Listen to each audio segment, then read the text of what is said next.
Spend so much time getting his money. Never realized them the faces of slave owners. Niggas a snake on you. He got shot in the face over slave owners. White people smile in my face. They the children of slave owners. They all fake. I hate them all. Stole our history straight from us. Buying designer clothes from families traced back to slave owners. The Jewish man a bitch. They bought the land so we can't own it. They ain't get bought to slavery on no ships like we ain't noticed. Deuteronomy 28 explain us leaving Cape Coast. Straight folks, they stole our name and our history straight from us. King James was black and Christ was too.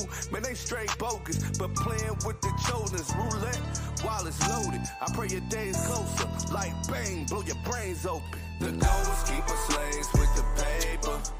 Putting drugs in the streets to keep us chasing. Yeah, keep the men out the house while they children stay growing. Make it war with each other so divisions stay focused. Control the media to make them hate us. If we teach them hate theyself, they'll never make it. Yeah, discriminate them at the job and lock them up for selling drugs. If we keep on teaching hate, they will never learn to love. They put demons all in our face, rose up idols all in our state, destroyed our mind with all of they talent, all and they piling on what they hate. Now we dying so they've raised to teach us lies with all that they say. That goes from schools to the media, designed to change the way you think and the way you pray, the words you speak and the money you pay for the things you get and the people don't know. So we marry their kids and we change our goals and the things don't grow when the kids get rich. Lose that money and the wife and kids and they start back over. This is a trap for a show. Then they sell you music by the trap life. Seem like living in a trap life though. We don't get paid from the money they grow.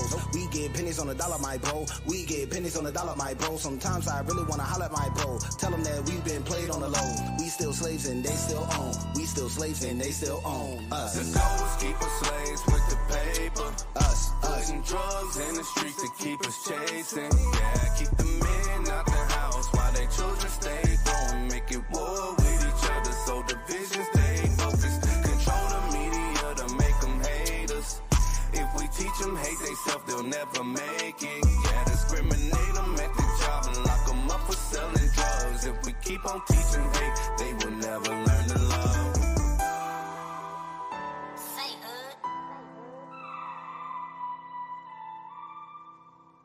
Say there are them that keep the commandments, cause them have the right to the tree of life and can go through the gate into the city. Cause without them a dog. Thy kingdom come is told Meg, so obey the Mosaic, nigga, that's great. Like the captivity when holy Moses stole the locust, scoliosis, get back crazy. Christ the living water, free to wave, will behave. I need a slave, Mr. Passways.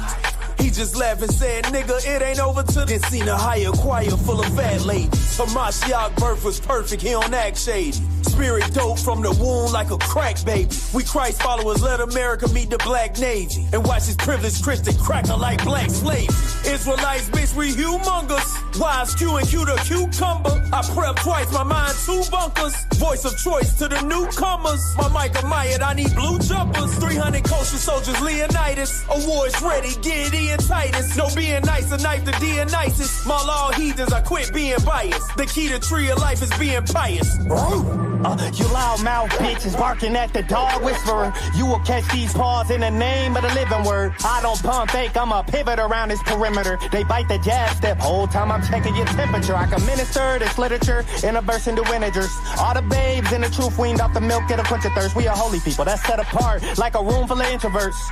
I guarantee you have never heard that up in your church. You see this woolly hair, plus my feet the color of brass. I'm just here to prophesy, my foot going up your ass. I'm smirk while others chuckle, I'm glad I can make you laugh. Come on and sign it there, bro, all I need is your autograph. I got a stick in my hand like I'm ready to play fetch. You brag about your hands, but there's nothing you can't catch. I'm a landlord, no dogs around this complex. Been stepping on shit, can't keep my feet off next. Yeah, man, tell them boys, say, yo, you know, hear me chain? Yo, hold my glasses, let me talk to them boy, yo. You sitting at the kingdom. You know see my mansion right there, sir. You know see my car. Yeah, man, you know see it, Yo, Christian Corey. Now look for them now. Them outside of the gate and them can't come in. But eat everlasting fruit. No more pain, no more hunger. Just riches and wealth and good life and living. But because Because you know keep the commandments of the Most High. You're outside of the gate now, you can't come in here. Deacon.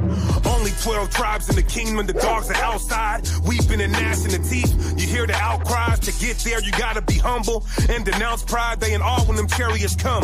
You see the mouth wide, shout out to the northern kingdom. But I'm from Southside, we outside doing the work. You on the couch fried, the greasiest. The flow was easiest, swatting house flies. The big shark that outgrew his tank, you niggas trout size. Edomites faking the truth, but they about lies. Niggas don't pop it, they gossiping like some housewives. They call it Sakari for a reason. We throwing out knives, y'all lukewarm newborns. I like devout guys, you think you confident in the spirit until the doubt rise. Famine of the word, you won't hear it until the drought dies. I was in the streets like a Muslim, handing out pies. The big cat comes in the room and watch the mouse hide. Hey, Deacon, use your inside voice. You ain't outside. Out lies the white man by the gate and he listening. Stop your voice of many waters, go switch to your pictures thin. You embarrassing our fathers, be proper when you sit with men. And cross your legs, straighten up your posture and lift your chin. Be master's pattern model when the Oscar shit bitch pretend. Man, why the hell I'm pushing Stockholm? Now that Abraham Stockholm, Jerome. I'm by Yahweh, fuck a goof too.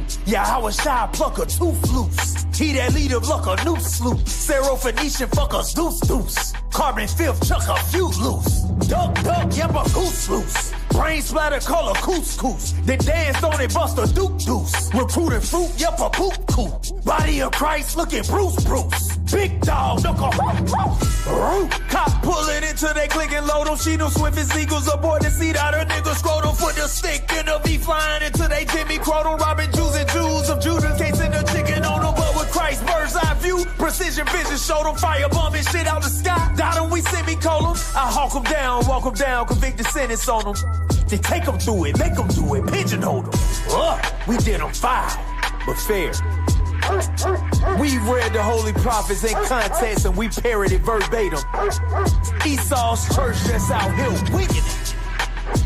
Culture vultures. Christian. So here one now. On to them boy, man. They not even know if them serve God the right way. They live a righteous and positive life. There are bare things the most I have for them. Yo, a long time I watching Corey. A bare things you go on with the most I respect, you know. A man of intelligence and excellence, you know. One man who read the Bible and live it. And instead of just talk the talk, yeah, walk the walk, Corey. The cipher.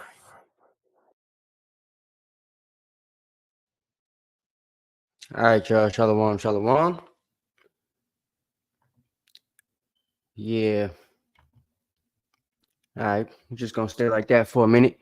But shalom, y'all. I put a 7 in the chat if I sound clear and if everybody could hear me, Baba Kasha. Put a 7 in the chat if I sound clear and everybody could hear me.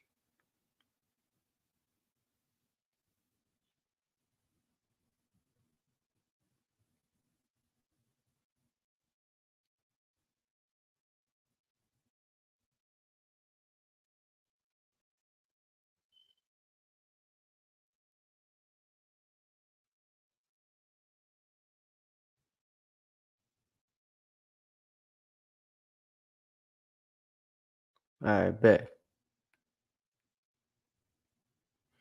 All right, so I'm gonna stay up the screen for a minute just because, you know, don't know if it's gonna be acting up or not, but just say I know it's me. Of course, we want to start by giving all honor and praise to the Most High Yahweh by Shema Mashiach Yahweh Shah. That is the Most High God and His Son, who y'all ignorantly call Jesus Christ, right? So I'm Captain All Your Audio Aristocrat, here by myself right now today. Might be with Knock later on, we'll see. Might not. It is what it is. Today we will be doing a little PowerPoint lecture, right? And some videos on the tribe of Dan to show you guys exactly where they are, right? We're not going to go deep into the Bible in this particular lesson. It's kind of going to be how, you know, the last one was with Assyria, how I showed you guys some historical stuff first, and then we went into the historical stuff the next class. So that's, the biblical stuff the next class. That's kind of how that's going to be. So we're going to do the history today, all right? So yeah, I do ask that y'all hit the like button when y'all come in the building, Baba Kasha. Share the video on your platforms, Facebook, all that type of stuff, so that, you know, other people in this truth can find out what's going on with Dan too. All right. So, Let me pull up this PowerPoint for y'all. Shout out to everybody in the building. Since I got a lot to go over, I'm not really going to do the individual shout outs, but shout out to everybody. Love y'all, you know what I'm saying? So, well, hell, it's only a couple of y'all in here right now, so I'll shout y'all out since the rest of them ain't hop in here yet. So, Malaka, Shalom, sis. Maka, Salakia. Joan, Shalom, big sis. Jayla, Shalom, sis.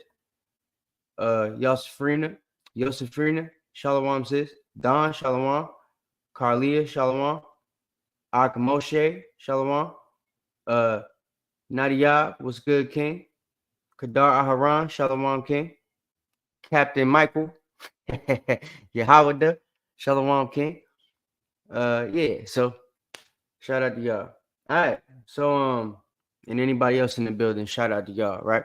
And all the people that'll be coming in later on. So we're gonna pull this thing up and we're gonna get right on into it. Hold on a second. All right, there it is.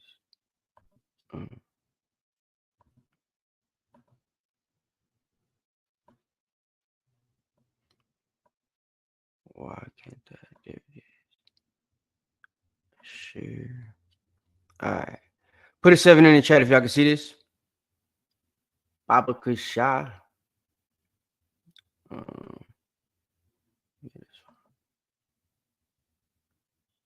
right. Cool. Don said we good. Appreciate you, sis.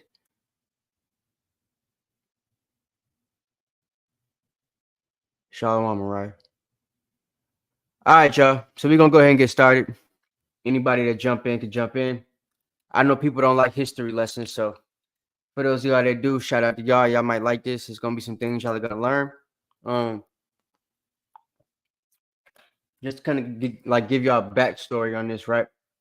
The reason I'm looking for Dan is because I realized that, well, they're actually here in America with us, right? A lot of you niggas that think y'all are Judah or Benjamin actually could be Danites. Based on the history I'm going to show you guys today. A lot of the places that you guys think that it was just Judah Benjamin, you know what I'm saying, ruling things in Europe, it was actually a third brother there, right? People read about the Macedonians in the book of the Maccabees, and nobody explains what tribe they are because they can't be the same as the Maccabees, right? They were already in captivity, and it wasn't known that they were their brothers until that letter went out, right? That's their only significance in the book of the Maccabees. The fact that that letter went to them, right? That same letter is also significant in the writings of Josephus. He writes about that specific letter that's written in the Maccabees book about the Macedonians, right? He explains that they're from the tribe of Dan. All the historians basically explain that the Macedonians are from the tribe of Dan. Some also include that some of them might have been Simeon as well. I don't really see where that evidence is, but hey, it's what they say. So, we got the Macedonians, which were Greek people, right? If you know anything about Greece, Cyprus, a lot of its history comes from a people called the Danai, or the Dene, or the Danans, right? I would be tribe of Dan. There's a people that took over the Mycenaeans in Javan, right, which is Greece. They were called the Dorians, right? We're gonna see that Don, Dorian, Danin, Denai, Dane, they're all transliterations, renditions, you know, of Dan. Even Odan, or what they call now Odin, right? The god of you know, the Danes. That's actually their forefather, right? Dan. The O is the symbol of the eye in Hebrew, right? Like Yahushai or Izar, right? To, you know, identify Dan, the eyeball, right? There's a place in Scandinavia, right? Used to be called Skanza, but once Dan moved there, it was called Scandinavia. They had a place called Denmark, which is now called Denmark in America. But when you go to Denmark, you see the signs say Denmark, right? As in to say the land of Dan or the mark of Dan, right? If you know anything about the significance of Dan in the Bible, they got a land allotment that was too small for them, and then they went and stole land, right? The land allotment that they got that was too small was on the Joppa coast. It was like on the coast near the water, right? It was the seaport that they use even today in Israel, right? Gives you direct access to basically all of Indo-Europe, right? And North Africa. So they could go anywhere to get any type of merchandise for Solomon. You know what I'm saying? They can have people come in through the ports, all that type of stuff. And that's where we're going to kind of go through. And that's how they end up getting to Germany, England, you know what I'm saying? Scandinavia, Ireland, all those different places, along with Judah, right? That's how you guys end up getting there too. Because Dan founded different colonies and stuff like that in Greece, which allowed you guys to move there. And once we both moved there, we ended up moving to Ireland. And that's how the Stuarts ended up taking over Ireland and then taking over Scotland, Wales, and then eventually England. You know what I'm saying? Dan went up to Germany and came back down and took over France and all that type of stuff. So we're going to go over all that history today. So those of you that like history, this is going to be a lesson y'all might enjoy. Because those of you that like Game of Thrones and, you know, King Arthur and all them type of movies, right? It's actually our people that those movies are about. And a lot of this history is going to prove that today. All right. The Vikings movies they got on Netflix, you know, the Dane movies they got on Netflix, they're all about us. Uhtred and all them dudes, Ragnar, right? Those was niggas. So we're going to prove that today. Let's go ahead and get into this thing. All right. So, Dan and Israel. Dan was a people who was given the land among or along the coast of Joppa or Joppa, right? A coast, which is the seaport traders used to get things in Israel. And we can read that in Joshua chapter 19, verses 40 through 47. So I'll go ahead and pull that for y'all real quick. It's the book of Joshua, chapter 19, verse 40. It says, and the seventh lot came out of the tribe of the children of Dan, according to their families. And the coast of their inheritance was Zorah, and Ishtaol, and Irashmesh, and Shalaban, or Shalabin, Salakia, and Ajalon, and Jelath, and Elon, and Timanath, and Ekron, and Eltekah, and Jibedon, and Baalath, and Yehud, and Benabach, and Gemethron, and Mejikon, and Rakan, or Rakan, which you'll see is similar to the way they spell it and the way they change words is similar to Ragnarok or Rakan, right? Which is it correlates with Valhalla, which we'll explain later on. With the borders before Jeffo, right? And Jeffo meaning the main coast that we're going to talk about here. Jeffo also might be something that you recognize, or Joppa, right? Because this is the same coast that Micah was on, right? When the Most High told him to hop on the boat, go to Nineveh, he hopped on the boat and went to Tarshish instead. The boat he took from Tarshish, or to Tarshish rather, or tried to get to Tarshish before the whale swallowed it, was from the Joppa coast, right? The reason he decided to go to that coast is because the boats that leave from that coast were known to go to Greece, were known to go to, you know, Japhet's land, because they were already in the midst of that type of stuff since the time of Joshua. This was Dan's people, Dan's boats, Dan's coast, right? Dan's land.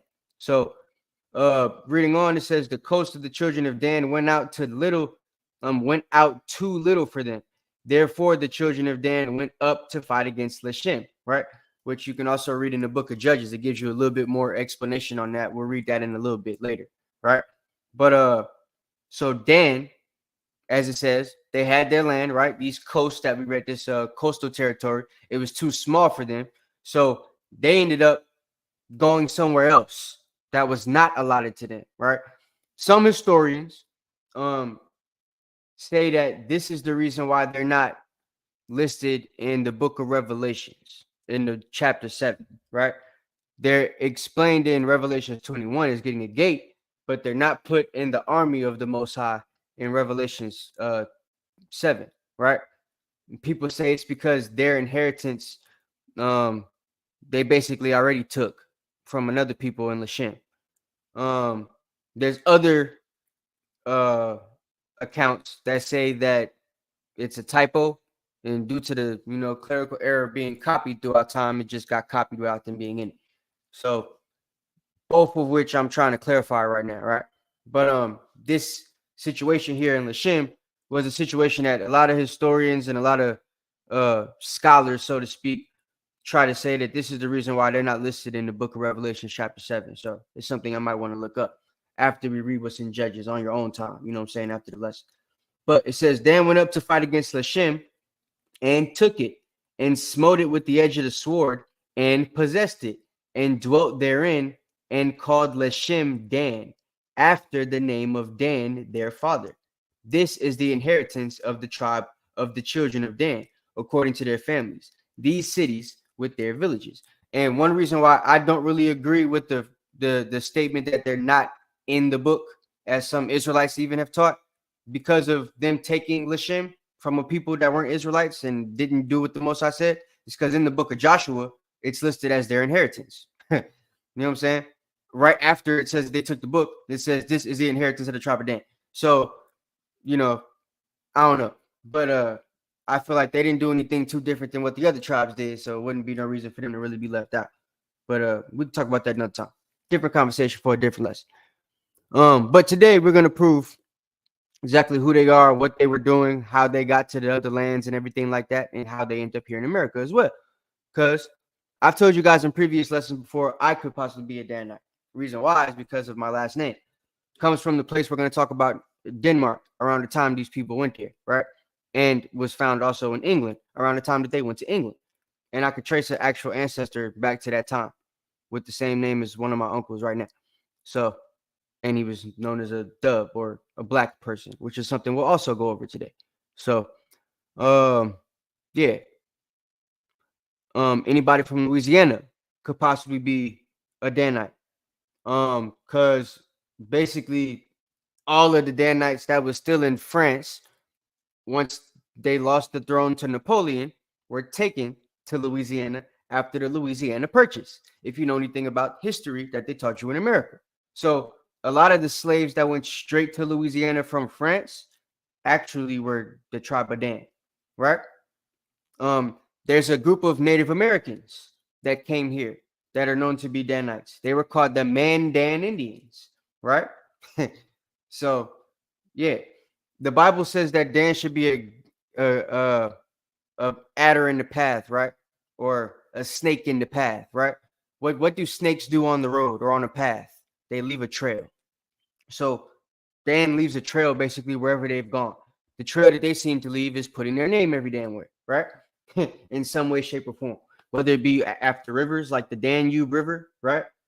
Whether it be, places like Denmark, or, after different types of names that they could have given themselves throughout history, as in the Danai or the Danans or the Danes, right?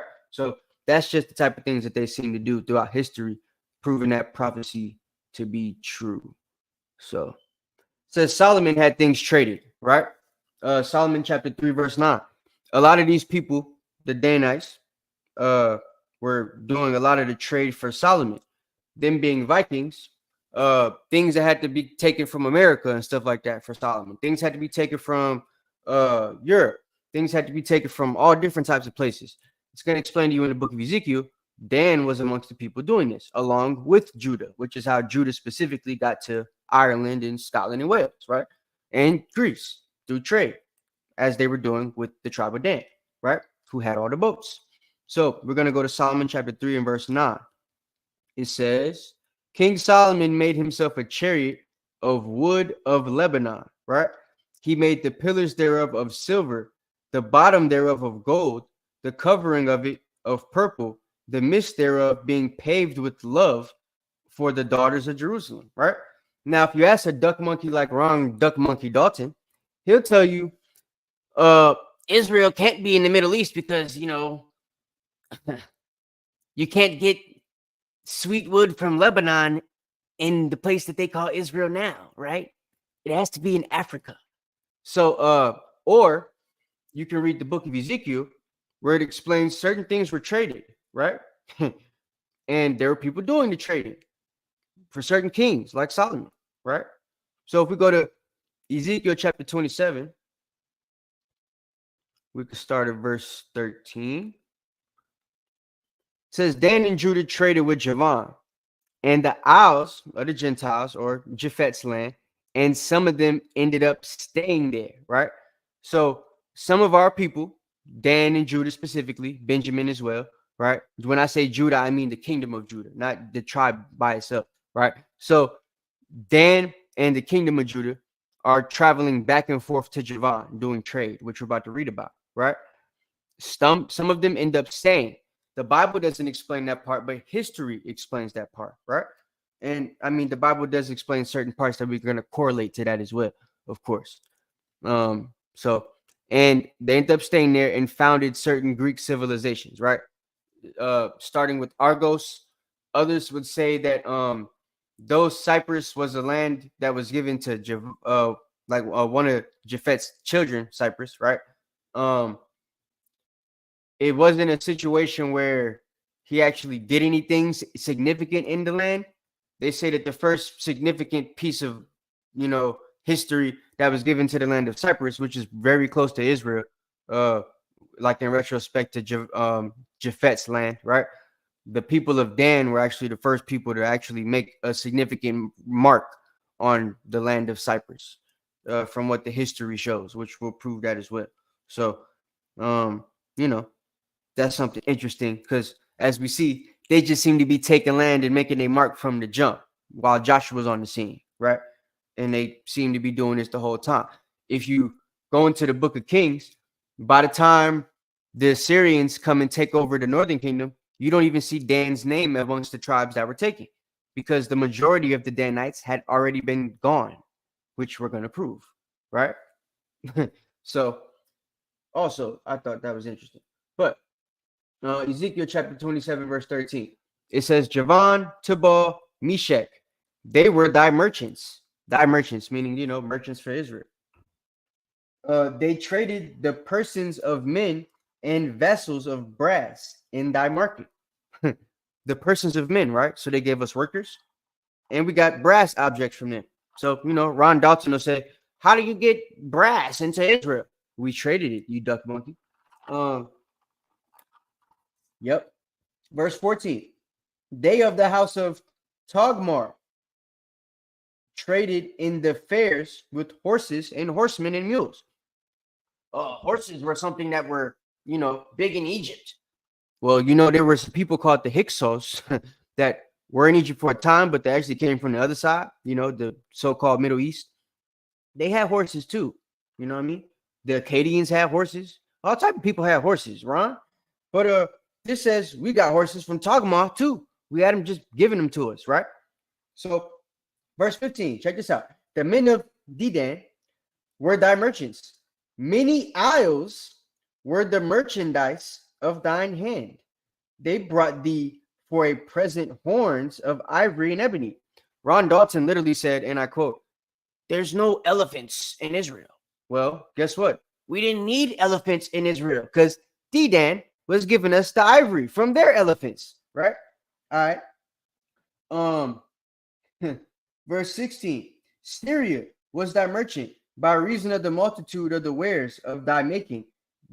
They occupied in thy fairs with emeralds, purple, embroidered works. So how do we get different colors? You know what I'm saying? All these nice shiny things and stuff like that don't originate in the place that we lived in. Well, people were bringing it to us because we was the only kings at the time, right? Ruling everything. So, and embroidered work, and fine linen, and coral, and agate, right? Also brings me to another scripture I want to bring out. I didn't put it in the PowerPoint. Ezekiel 16 and 10. Let me jump there real quick, because I want to show you, if you've seen the movies like Game of Thrones and the Dane movies where you see the kings with all that drip, the nice jewels and all the rings and stuff that they like to wear, right? Wonder why the rappers and when brothers and sisters get money, we always like to dress like that. A lot of that stuff wasn't stuff we would find in our lands, but their kings and the merchants, right, would give us those type of things for us to wear. So we'd literally be dripped out, and we wouldn't have to make the stuff ourselves. There would be gifts given to us, right? So Ezekiel chapter 16, verse 10, real quick, sidebar. I clothed thee also with broidered work, and shod thee with badger skin, and I girded thee about with fine linen, and I covered thee with silk. I decked thee also with ornaments, and I put thy bracelets upon thy hands. This is also significant with the tribe of Dan, because the Danes wore a bracelet with the snake on it, right? If we know anything about the tribe of Dan, the snake and the gavel and the weight of the judges, right? That was their symbol, right? So it's also certain things that come from the Greek culture that the Romans stole that now the Americans have, right? Like the Caduceus symbol with the staff and the snake, right? That was a symbol that the Danes actually gave to the Greeks that the Romans stole once they took over Greece, which the good brother Jonathan is going to help me prove that because he sent me something earlier about that, right? About how they like to steal stuff. And I'm going to actually show you that they stole it. So, but yeah, so the bracelet is something to think about. And a chain on thy neck, which is why we always wear chains in the spirit, right? Because it's something that Most High put on us, right? We also used to get certain chains from, you know, the vassal kingdoms and people that were in subjection to us around the world. They used to give us jewelry. No different than them Jewish people making us stuff right now, right? So verse 12, and I put a jewel on thy forehead and earrings in thine ears. That's for the women, and, you know, earrings for us too. And a beautiful crown upon thy head, right? Thus was thou decked with gold and silver, and thy raiment was of fine linen and silk and broidered work. And thou did eat fine flour and honey and oil, and thou was exceeding beautiful, and thou didst prosper into a kingdom, right? So, you know, Ezekiel explains a lot of that type of stuff. But going back to Ezekiel chapter 27, it says, verse 17, Judah and the land of Israel. So now we see the Israelites, right? As a whole, they were thy merchants. They traded in thy market wheat of Minnith and Panag, honey and oil and balm. Damascus was thy merchant in the multitude of the wares of thy making, for the multitude of all riches, right? So Damascus giving us a lot of clothes. Some of them things we just talked about, right? And then it says, verse 19, Dan also and Javan, Greece, going to and fro, occupied in thy fairs, brought iron, cassia, calamus, where in thy market, right? And then Dedan, who we just talked about, was thy merchant in precious clothes for chariots. They used to give us stuff for our horses and horses. How about that? So yeah, you see, so we got certain things that we used to trade. In the main trade, right? Two tribes that it named specifically known for trading was Judah and Dan, right? So that's important to remember for this lesson. Keep that in mind. It says through trade, they began to dress as the Danes and Anglo-Saxons would eventually. We know the Anglo-Saxons is Judah and the Danes is Dan, right? And we just read Ezekiel chapter 16. So keep that in mind. Y'all should go back and watch all them movies y'all thought was white people, because they not. Danans and Dorians. Dan began to establish colonies in Greece under the name the Danans between 1500 and 1485 BC, right? So they started doing this a while.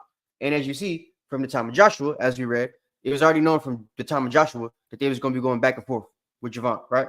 As we see, Ezekiel proved that. There's also a prophecy that is given in Genesis about Japhet, which we will read in a little bit, right? Talks about Japhet living in the tents of Shem, right? Most scholars would say that this means they would have great relations with each other, not necessarily have to live amongst each other. Some say it would mean that they would live amongst each other and have great relations with each other, right? Well, if Dan is going back and forth with Javan, and they're living with each other as the Danans, right? We're actually moving there, creating colonies and stuff like that, right? The Danans are supposed to be the people who they say in history actually established the land of Cyprus. How about that? So we're even ruling over them early, right? As early as 1500 BC. And we began the Greek colony pantheon of gods as well. As we know, Dan was known for idol worship. Even in the time of, well, let's read it. The judges and the kings, right? With Jeroboam, they had a place put up for idol worship there, right? During the time of Jeroboam. One of the places that he put a shrine up for idol worship was in Dan, because Dan was already known for idol worship. Why is that? Because they already had a pantheon of gods that they were creating after themselves and their heroes, right? So that's very interesting, because Hercules, right?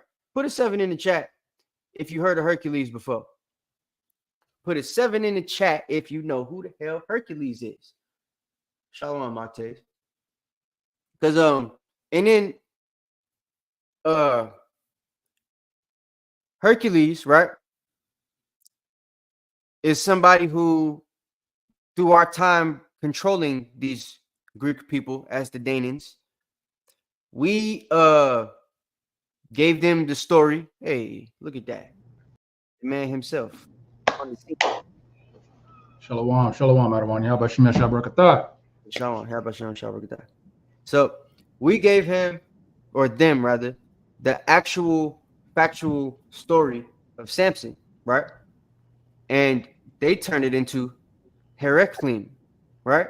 Which is the modern word in the Hebrew for traders, which we see they're known for doing with us, right?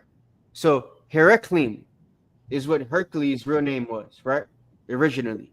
And it actually isn't a name for a person, it's a name for a people, the people they were trading with. Heraclim is the plural for traders in Hebrew, right? Modern Hebrew. So this story is about Samson. Hercules is supposed to be this strong dude with long hair, strong black guy. If you've seen the new movie with The Rock, they actually produced that movie and depicted him correctly. Let me see if I can pull that up real quick while I talk about this. That would actually be clutch.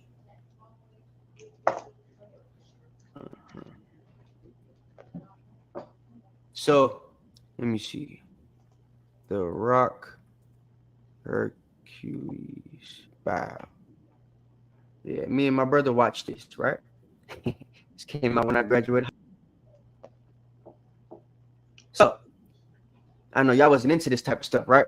This is the head of the lion that Hercules tore off, right? In the Bible, right? Hercules is this big black nigga, white with long hair. He loses his power when his locks get cut off by this woman named Pleasure, right? In the Bible, the man Hercules loses his power once Delilah, the prostitute, also something, you know, prostitution known to give pleasure, right? So the same story. Samson is Hercules. Hercules is known for killing a lion with his bare hands. It's one of the folklore stories that they tell about him, right? Well, that's something that Samson did in the Bible. This is a story that we gave to Japhet while we were controlling them as the Danans, right? In 1500 BC. And they kept it, named it after us as a people, Heraclim, right? And the Greek or the Romans, once they took over the pantheon, turned it to Hercules, right? Which is what his name is now. And they made him a white guy with red hair, right? So we see the original story and why they made The Rock play this guy, because they know that people could look it up now, right? Due to the algorithm that was started in 2013. This is a movie that came out in 2014. So people could look it up and say, wait, Hercules is black according to the Minoans and the Mycenaeans, right? And the people of Cyprus. So, damn, they put The Rock in the movie. And now, us as Israelites, we see this is actually the story of Samson, the black man, right? From the tribe of Big Dan, right? So, let's get back to the regular scheduled programming. All right. All right. So Dan began to establish colonies in Greece under the name of the Danans between 1500 and 1485 BC. The beginning, that's supposed to be beginning the Greek pantheon of gods. Their idol worship began in Judges 18, 22, 31, and in 1 Kings 12 and 26 to 30. So can you get that real quick? Not Judges 18, 22. That's going to explain the situation with Lashem, but it's also going to explain how they took a god from this dude named Malachi, shrine, right? And actually made everybody worship it. And they took a priest from Levi to make them worship it throughout time and made his whole family their priests, right? So, yeah, that type of stuff.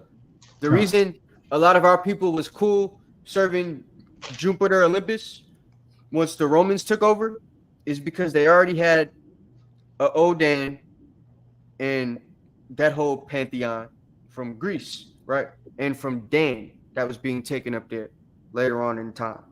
So, go ahead and read that. Come on, this is the book of Joshua, chapter 18, starting at verse 22.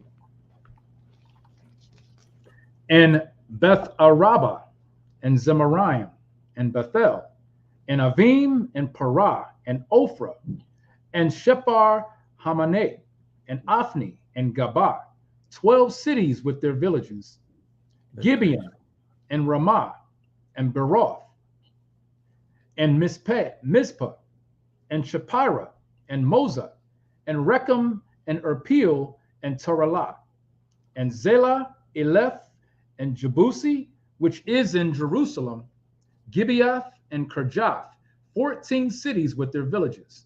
This is the inheritance of the children of Benjamin according to their families. Hey, what are you reading? You said Joshua 18. No, Judges 18:22. It's on the screen. Oh, Salakia. I thought I'm Salakia. I'm like, what the hell are you talking about? Benjamin. Why'd you stop me early? Because I'm trying to, I had to pull it up to see. This ain't what I read earlier. What the hell are you reading?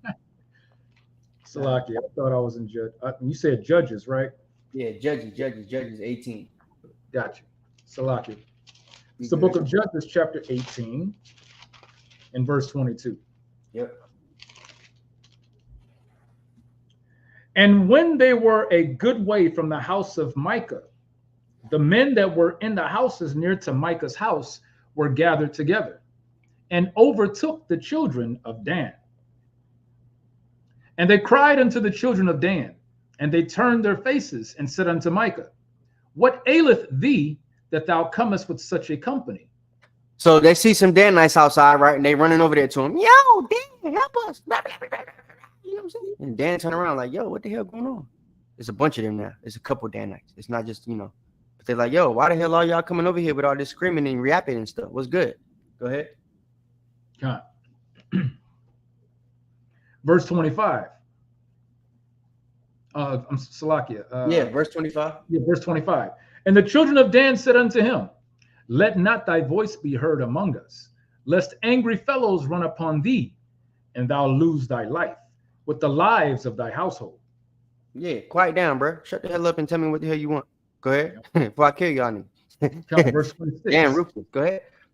And the children of Dan went their way. And when Micah saw that they were too strong for him, he turned and went back unto his house. Mm-hmm. And they took the things which Micah had made. And so they jugged Micah, right? Before they walked away. Yo, give me that. And if you say anything about this, I'm going to kill you. Right? And it did. And Micah was like, yo, okay. All right, y'all got it. Right? Go ahead. And they took the things which Micah had made, and the priests which he had, and came unto Laish, unto a people. So they took his shrine and his priests. Go ahead. And came unto Laish, unto a people that were at quiet and secure. Laish is Lashem. Laish is the Lashem that we read about earlier in Joshua. Okay, go ahead. And they smote them with the edge of the sword and burnt the city with fire. Verse 28. And there was no deliverer, because it was far from Zidon.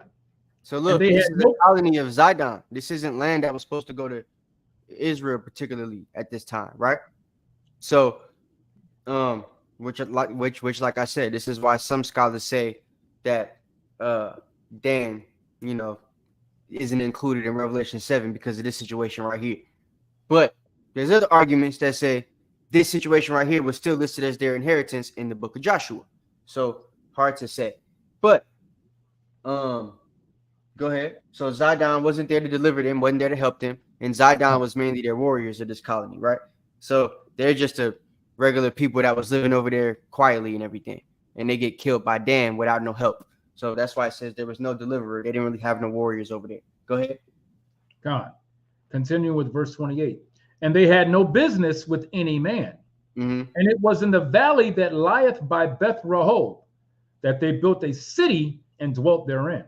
Right. So they just built the city there. They had no business with nobody, right? Had no warriors, nothing. They just built the city and dipped there, and Dan went and killed them and burnt them all up, right?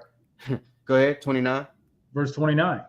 And they called the name of the city Dan, after the name of Dan, their father, who was born unto Israel. Howbeit the name of the city was Laish at the first. Mm-hmm. So it's telling you it was Laish. It was Leshem, right? Whichever name you want to call it. That's what it used to be called. That's what it was supposed to be called. But now it's called Dan because what? Dan is a snake in the path. They leaving a trail everywhere they go. It started with this. Go ahead. Come on, verse 30. And the children of Dan set up the graven image. And Jonathan, the son of Gershom, the son of Manasseh, he and his sons were priests to the tribe of Dan until the day of the captivity of the land. See? Until the day of the captivity of the land. So there were some Danites in the land, right? Which is how, but it wasn't enough for them to be considered a tribe at that time, which is why I didn't consider them, having a land taken by Shalmaneser when he was doing the deportation, because it wasn't enough of them for that. A lot of them were gone. And it's going to explain why, because they tell you in their records, yeah, once the Assyrians came and we found out about it, we ain't go back. Right. We went to Denmark. Nigga, what? We dipped. We went far away from them where they can't find us. And that's what happened. So, yeah. Really, though, they stayed in Greece, a lot of them, and they went to Germany. But we'll talk about that. Let me make sure I ain't want nothing else in there. Okay, bet. So, First Kings, also, it's just, we ain't got to read that just for the sake of time, but it's just going to explain First Kings chapter 12, 26 to 30, just explains that, Dan is where Jeroboam put a shrine for them to idol worship, right? Which we're going to explain in a little bit. So it says, later, after establishing themselves in Greece, they take over Javan and the Mycenaeans during the Dorian invasion in 1100 BC. So now Dan is, getting restless. They're getting tired of being cool with Javan, living in the tents with them and stuff like that. They're like, all right, we want this for ourselves. It's getting too small for us now. We need more land for just us to have. And anybody here, we're going to have to just control y'all so y'all can be our subjects and stuff because we're getting tired of this crap, right? So they had the Dorian invasion, which y'all could look up on your own. It was very swift, and it took over basically everything in Greece, right? The Dorians were the people that had control of Greece from 1100 BC until Alexander the Greek's father took over from Macedon, which is now called Macedon, right? Philip of Macedon was the man who took out the last Dorian king, right? And his son, Alexander, the Greek freak, who they call great, was the one that put them in captivity, right? The captive name that they were given was Lacedaemonian or Lacedaemonian, right? That was because that was a place in Macedon, right?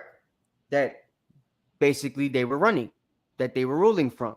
So the Lacedaemonians was the name that they were given in captivity. And we see that name is the same name that they held until they wrote that letter to the Maccabees to tell them, hey, we your brothers, right? Why didn't the Maccabees know that? Because it was the tribe of Dan, the people from the northern kingdom that left a while ago. Who were the Maccabees? Brothers from the southern kingdom. Make sense now? Okay, we're going to prove it, though. So, Dorian invasion, 1100 BC. From there, they're running Greece, like I said, right? From here, they have the people in Japhet in subjection, along with Edom, which we know is Philip of Macedon and Alexander the Greek freak, because they're in this land at the time as well. They've moved over there with Japhet, and they couldn't take us out. So, they did. There's a name for them that we're going to go over in a while that the Greeks called them. They called them Fingal, right? Or Fingenti, right? And we were called Dubgal or Dubginti, right? So we'll explain what that means later on. Those are the Gaelic versions of what we would call swarthy and stuff like that, which is how the Stuarts got their name for black. They all mean black, right? Which we know is a name that was given to us, right? The Israelites. So, and Finn means fair, which is how the white people started calling themselves white, right? Because we know Japhet wasn't white. He was brown as well. So when he's seen these white people with red hair and blonde hair coming on the shores, he had a nickname for them as well. We were called black. They were called Finn, Dub and Finn, right? Black and fair. That's the nickname the Greeks, original Greeks, gave us. And people of Japhet, right? And we end up keeping those nicknames because the Romans don't make nothing up. They steal crap, right? So once they went and took over the Greeks, the names for the people that the Greeks knew was also something that they stole. They just gave it their own name. So we was called the blacks in the Greek. They called us the blacks in the Roman. When they made Latin, it became Niger, right? Or Nigris, right? So that's that. But we'll prove it. So yeah, they had Edom, Macedon or Macedon, which is what it was originally called. And Philip, the father of Alexander, would defeat them, putting the Dorian Lacedaemonian kings in captivity. Can you read 1 Maccabees chapter 1 and verse 1? John. Just so we could prove how they got to captivity. And we're going to read the 1 Maccabees 12 to show the Lacedaemonians, for those of you that haven't read that before. It's the book of Maccabees chapter 1 and verse 1. Shalom to everybody coming in the building. Shalom, Kabal. Hey, And appreciate it. Sajid, glad you think so, brother. I don't know about everybody else, but hey, glad you like it, man. It was a lot of reading I had to do to get all this history. I had to buy 15 books. That's what's up. One of them cost $600 by itself. So, you know, history and stuff take time. It's nice to know somebody enjoys the lesson. You know what I mean? But go ahead. Come on, this is the book of Maccabees, Salakia. This is the book of 1 Maccabees, chapter 1. And it happened after that Alexander, son of Philip, the Macedonian, who came out of the land of Chittim, had smitten Darius, the king of the Persians and Medes, that he reigned in his stead the first over Greece. So he takes out the Persians and Medes, right? But for him to get power, before he took out the Persians and Medes, he took out the Dorians, right? Hold on, let me prove it.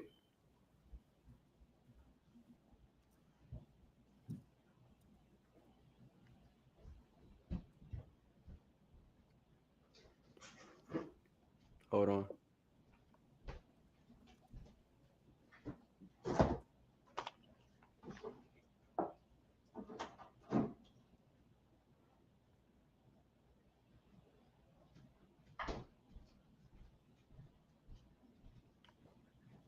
My bad.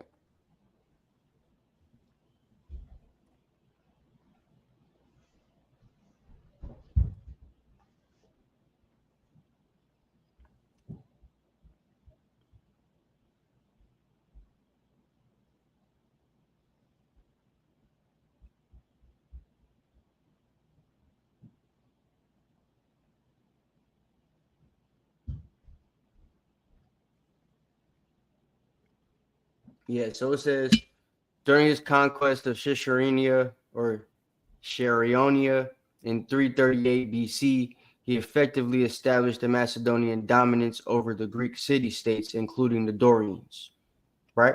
Which is how he conquered them and put them in, you know, a subjective state. Once Philip dies, we get the man that we're reading about, right? What verse are you on? Not that was Maccabees. That was just verse 1.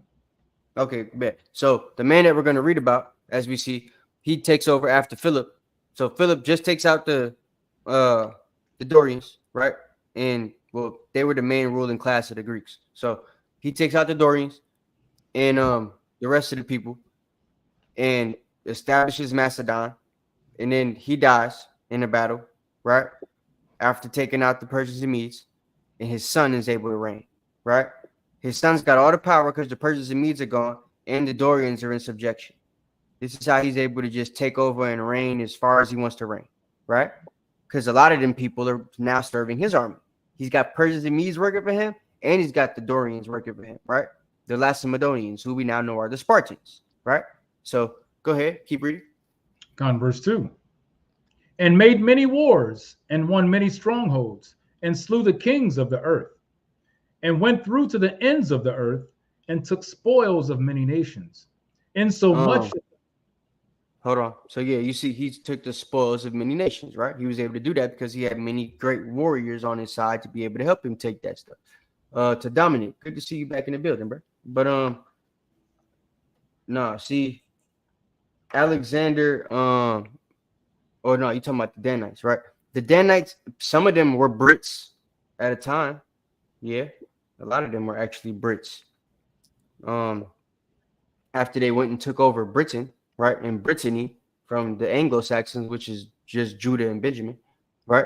Some of them actually converted because Christianity was the thing that Judah was pushing at the time. So a lot of them actually, when they went and took over the land, if they had land that they were given by vassal kings like Edward or William the Conqueror or something like that, they would convert to Christianity and, they would become Brits. Some of them would even change their name. So like there was one king from the Danes named Guthrum. He became Ethelstan, right? So he's a Danite king named Guthrum while he's the Dane. And as soon as he becomes the ruler over the Christians, right, and he takes them over, he changed his name to Ethelstan, which is a Anglo-Saxon name. So, hey, appreciate you, bro.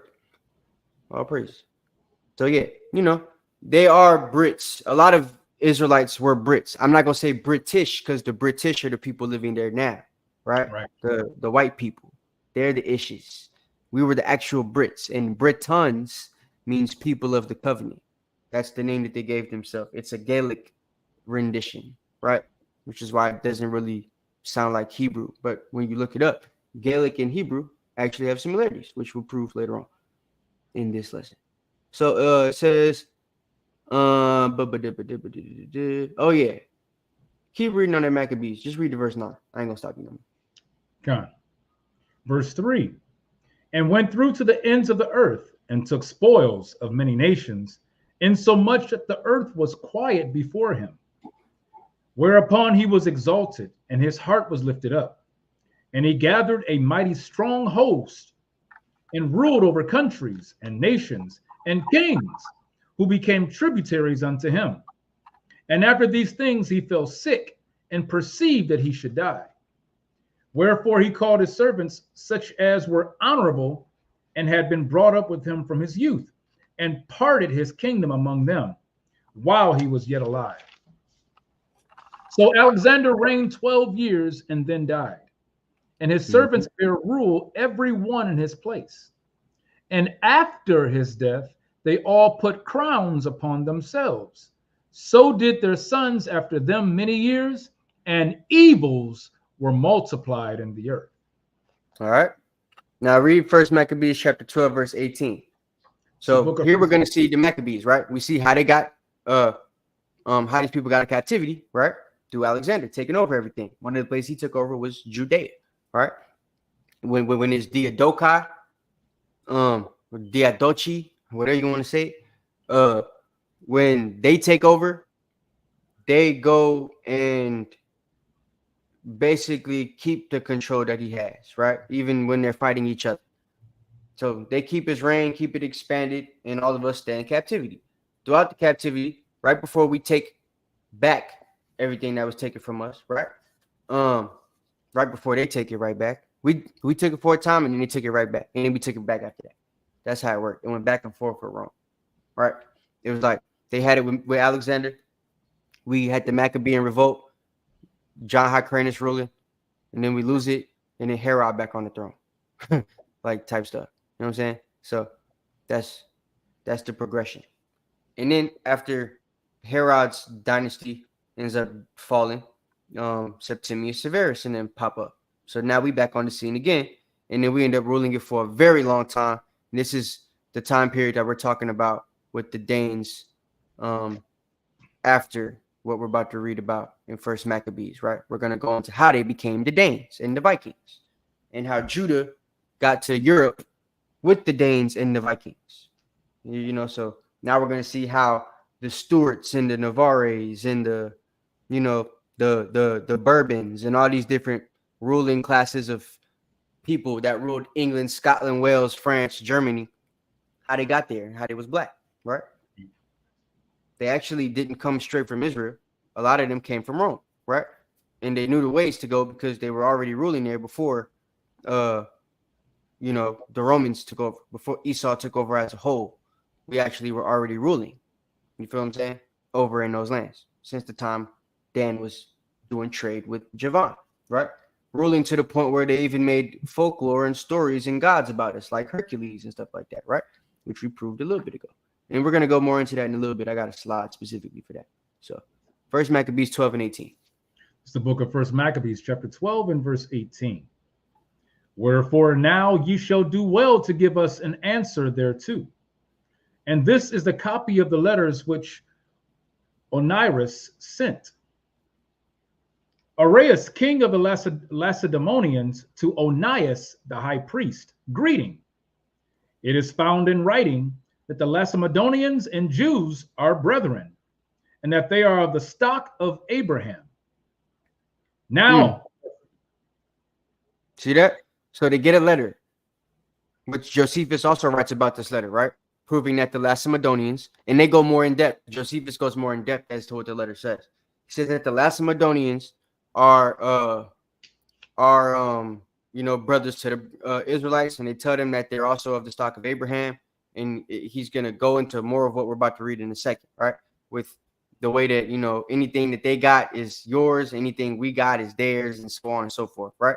So they're going to basically exchange the words of brotherhood to let them know that, you know, we got your back type stuff, you know, Dan and Judah, right? So from there, Alexander actually writes a letter that Josephus puts in his work, right? Alexander writes a letter explaining that the Lacedaemonians are the Danites, right? And the tribe of Simeon. And he explains that, you know, they were the first people that they basically had to subdue in order to do the things that they was doing in Israel. So this this part of the history the Bible doesn't explain, because Alexander isn't a part of the biblical, you know, narrative, right? He's not important to put in it. But there is history to prove that that letter written in the Bible was a real letter, because Alexander wrote a response to it once he found out about it to his generals, explaining who these Lacedaemonians were exactly, right? And that they actually are of the same stock, and that they're of the tribe of Dan. Yeah. That's what I'm talking about. You know what I'm saying? I'm trying to explain to the brothers and sisters that Dan is actually in America. A lot of brothers and sisters think that Dan, you know, is gone or don't exist. We don't know where they are. They've been, you know, divulged into a really small tribe, and they're all scattered through the four corners of the earth. A lot of them are scattered just because of them being Vikings and Danes. But when you look up the territories that they ruled last, they were taken into captivity just like us from Europe, right? Most people only talk about the captivity from Africa, but there was a captivity from Europe as well, right? There was certain instances where they were kicking people out of Europe into Africa just to put them in captivity, right? And there were some instances where some of y'all didn't make it to Africa. You just got taken from Europe. There was a whole, all the slaves that went from Louisiana, right, from France during the Louisiana Purchase, if you know anything about that. Louisiana wasn't purchased till 18. Let me see. When was purchased? Louisiana Purchase was 1803, right? When did, what was the king name before? Was it King George? When did King George die?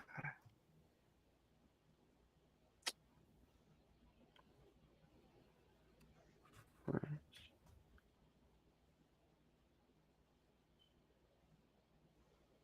1820.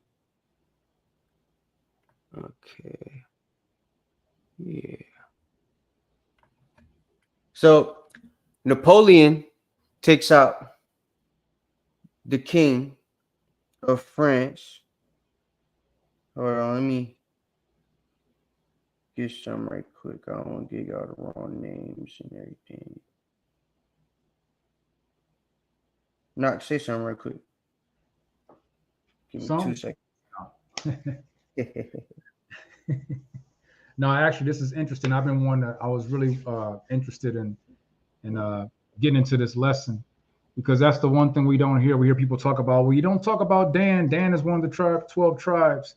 And so this is why it's so important to go into the history, right? We know that the Bible itself, at least the books that we were given outside of the Apocrypha, actually are about history. It has genealogies and chronology in it, given our timeline of where we were led and taken in captivity. And then we also have the Apocrypha that gives us information as to who was ruling in certain lands that are not mentioned in the Bible, that in the modern Bible we have today. So I'm really excited about this, and I'm taking notes. I hope everyone actually has their highlighters, right? You got your notebook, right? Probably can't see it. You know, I already got notes written down. I hope you got your Bibles out, because I'm good. This is the reason why we do this, is because we're trying to teach and come back to our heritage and our culture. So listen up, listen well, take notes, and enjoy, everybody. Go ahead, Captain. So, like, just to answer the brother question real quick before we get back to the lesson, right? This is one of the reasons why I wanted to do the lesson, because I found out, according to my family history in America, I might not actually be a Gadite. I could actually be a Danite, right?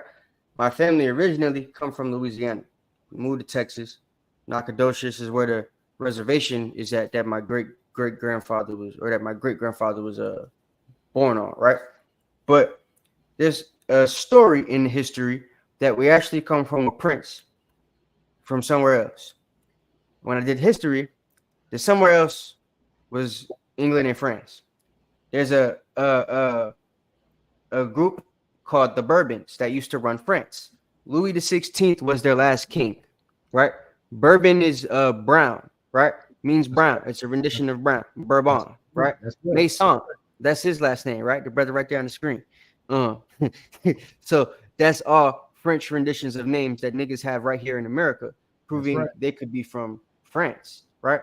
The ruling class in France before the fall were actually Danites. The Bourbons could trace themselves back to the tribe of Dan and the man Rollo, who was the first king of the Danes to take over the Franks, right? Which is France. Okay? So this nigga right here on the screen to the left, not the one to the right, that's a white boy. The one to the left is Louis XVI. He got killed. His wife got her head chopped off, and that's how Napoleon took the throne. He dies in 1793, right? Napoleon takes over. The Louisiana Purchase happens in 1803, and then they start shipping niggas from France to Louisiana, and they go into slavery. From kings to slaves, straight like that. That's the story of my family, and apparently some of them niggas ran to Texas, which is how my great-grandfather got on the reservation. Just don't know if his daddy was a native or one of the niggas. So that's the distinction I'm making now. But my last name goes back to these people, right? The Bourbons. So, yeah, that's why. So a lot of them could be here. To answer the question, right? A lot of Dan is in America. Most of them, actually, I would say. So, that's just a little bit of that history, right? But back to the lesson. So, all right, we got that out the way. Bam. Now, Greece and after the captivity of the Romans. So in Greece, they took the idol worship to another level, right? Javan had the practice of apatheosis, which in the Greek mythology is when mortals went through the process of becoming gods, right? This is the Hercules story. Let me show you guys one thing before we read the rest of this slide. Hold on. Y'all ain't even. Do y'all see the slide? the Greece and after the Okay, captivity. yeah, I was making sure I was up there. Let me show y'all this real quick. Let me show y'all this real quick about Hercules.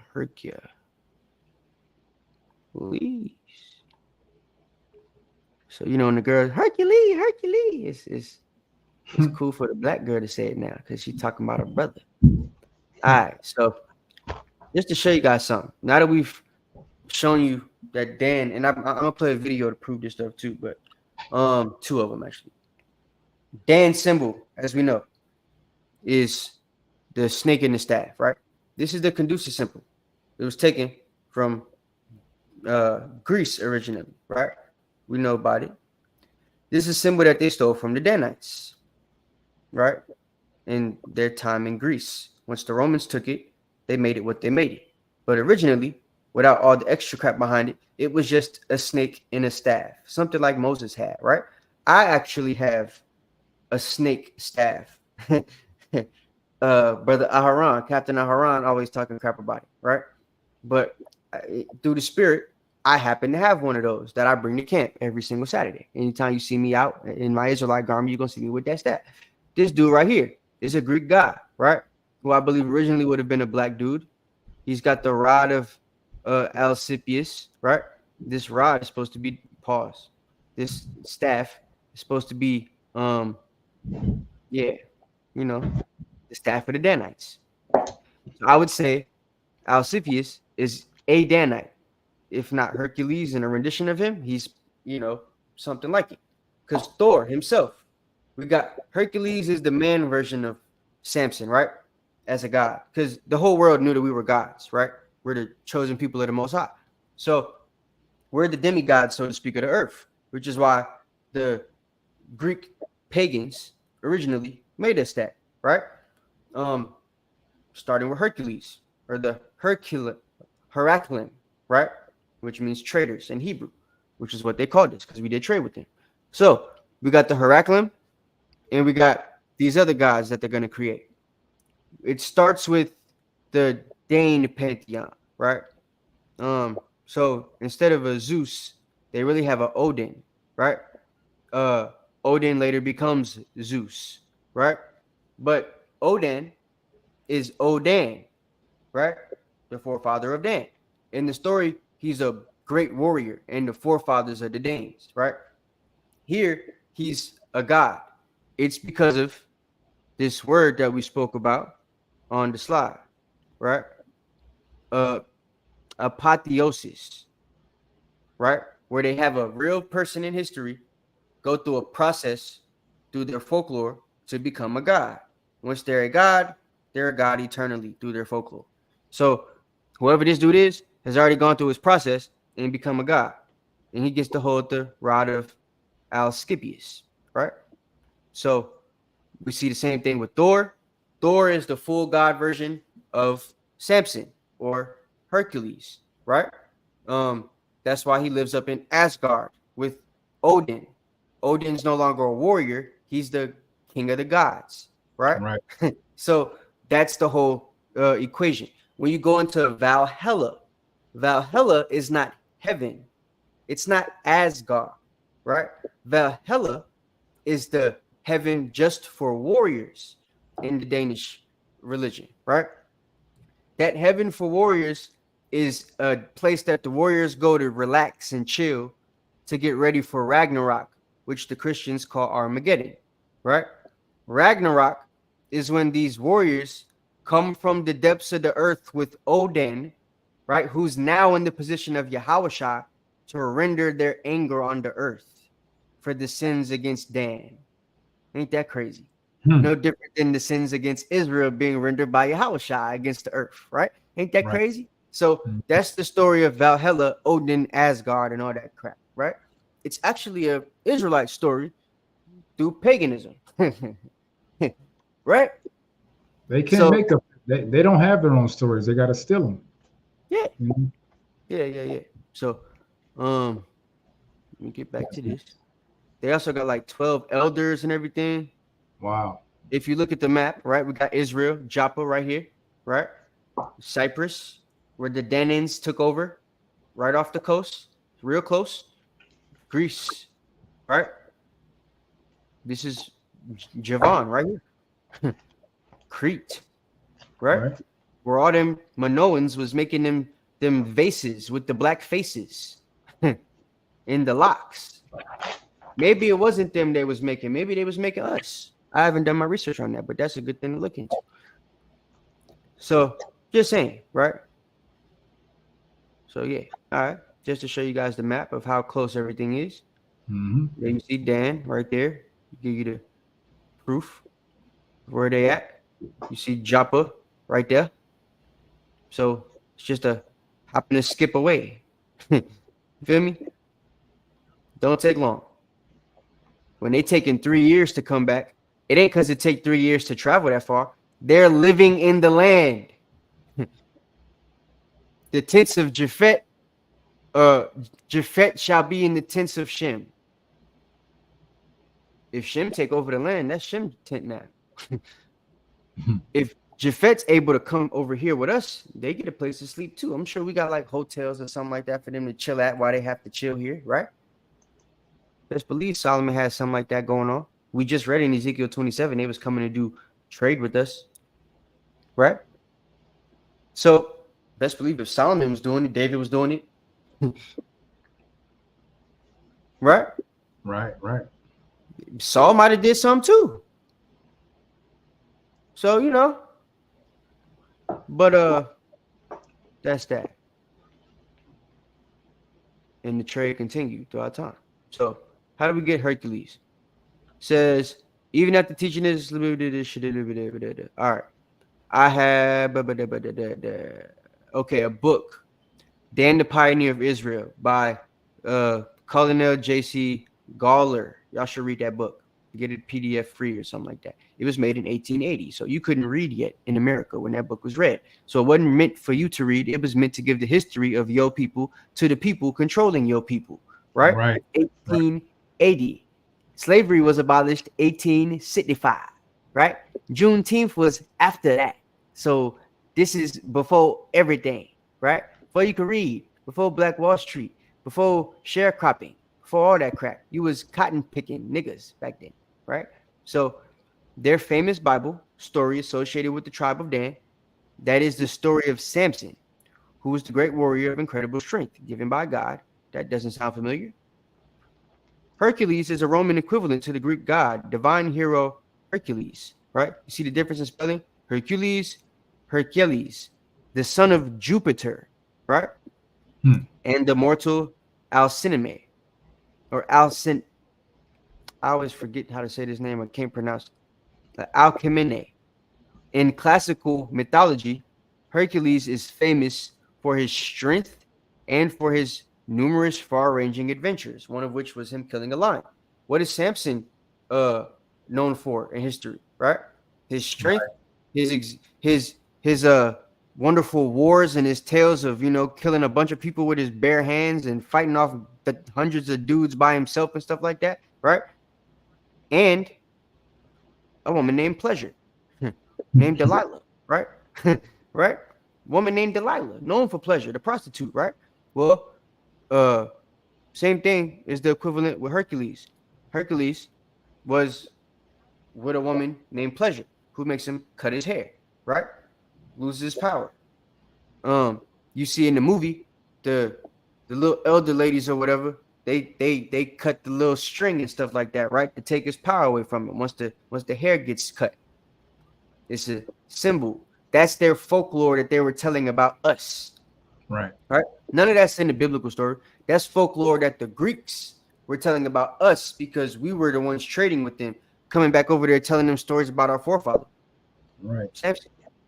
Right? Telling them about our forefather Dan. Oh yeah, he this great warrior, you know what I'm saying? He been killing a bunch of people. He had 11 brothers, but they wasn't as fine as him. You know, he the best one. His name was Dan.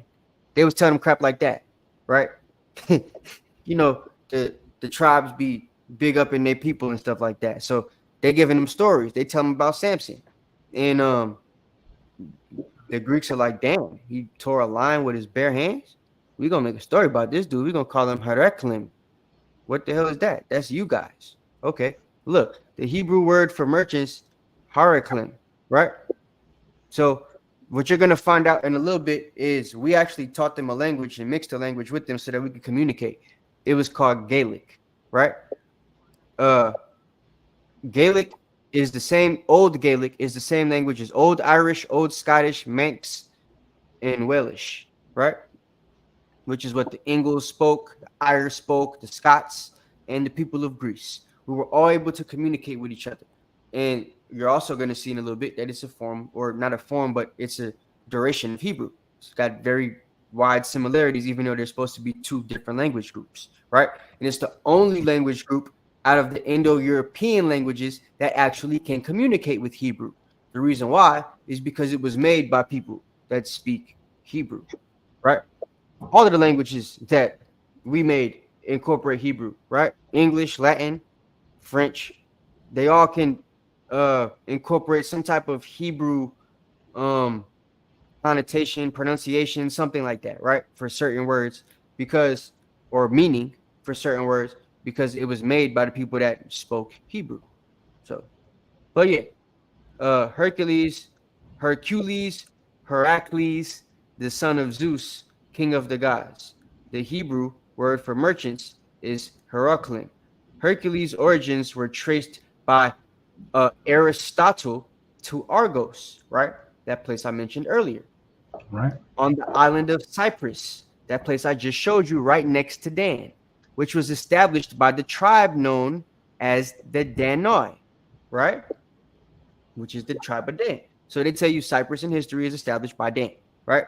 Or the Danade, or the Danan, which is equated with Tuath Didan, which is the phrase that the Greeks gave them, right? The tribe of Dan is what that means.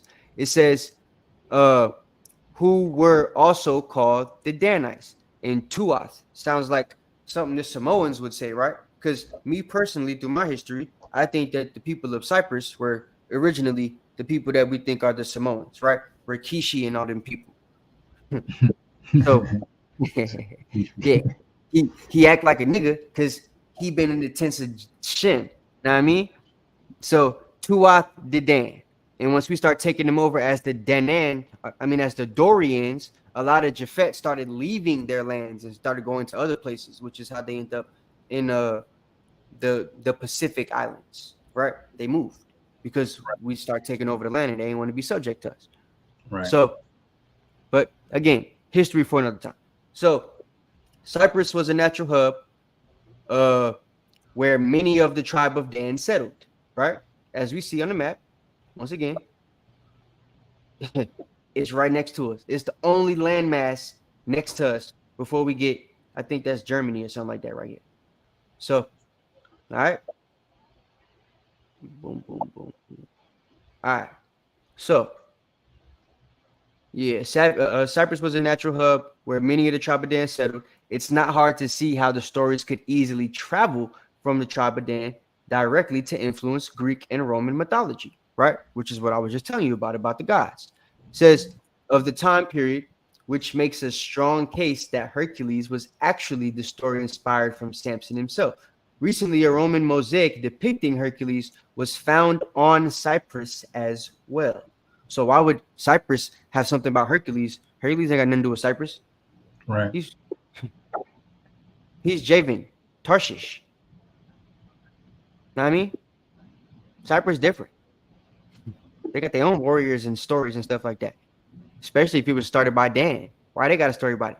Because the man that Dan told them about is who they was writing about. So when they came to see us on Cyprus, they wrote us they made a statue of our forefather, Samson. Right? And that is fascinating.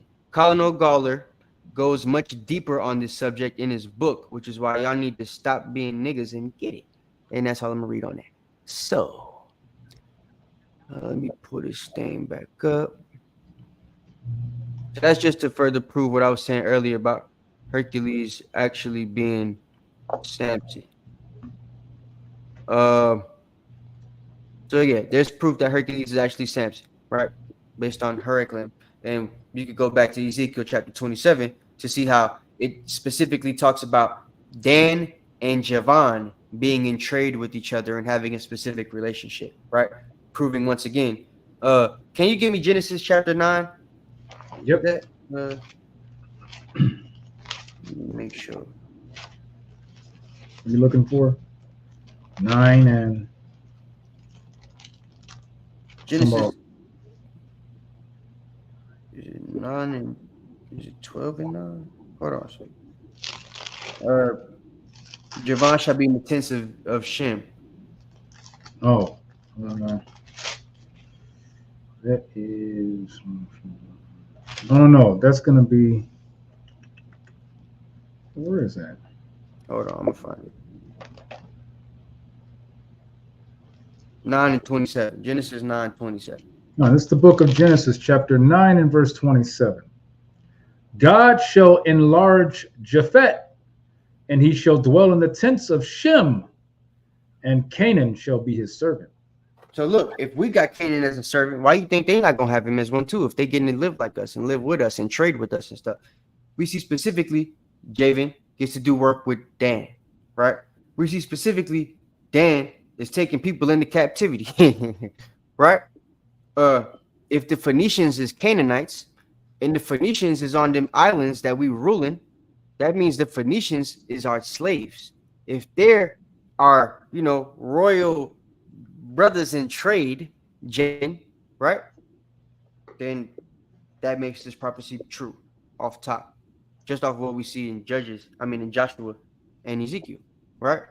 Not even explaining the other things like in other times in history that this actually came to pass. So, yeah. And just to give you all the AI overview, right? Because AI be helping us out with certain things too.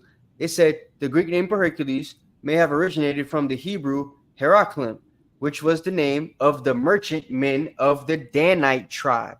AI actually said that. See that? I had to copy it and show it to you guys, right? It tells you the Heraclim aren't just Israelites. They're Israelites merchants from the tribe of Dan. And it says, Captain, are you trying to show us something? Because if you are, it's not showing. No, it's just it's right there in the bold. Okay, kind of. You got it kind of small for my eyes. My bad. I could zoom in. Hold on.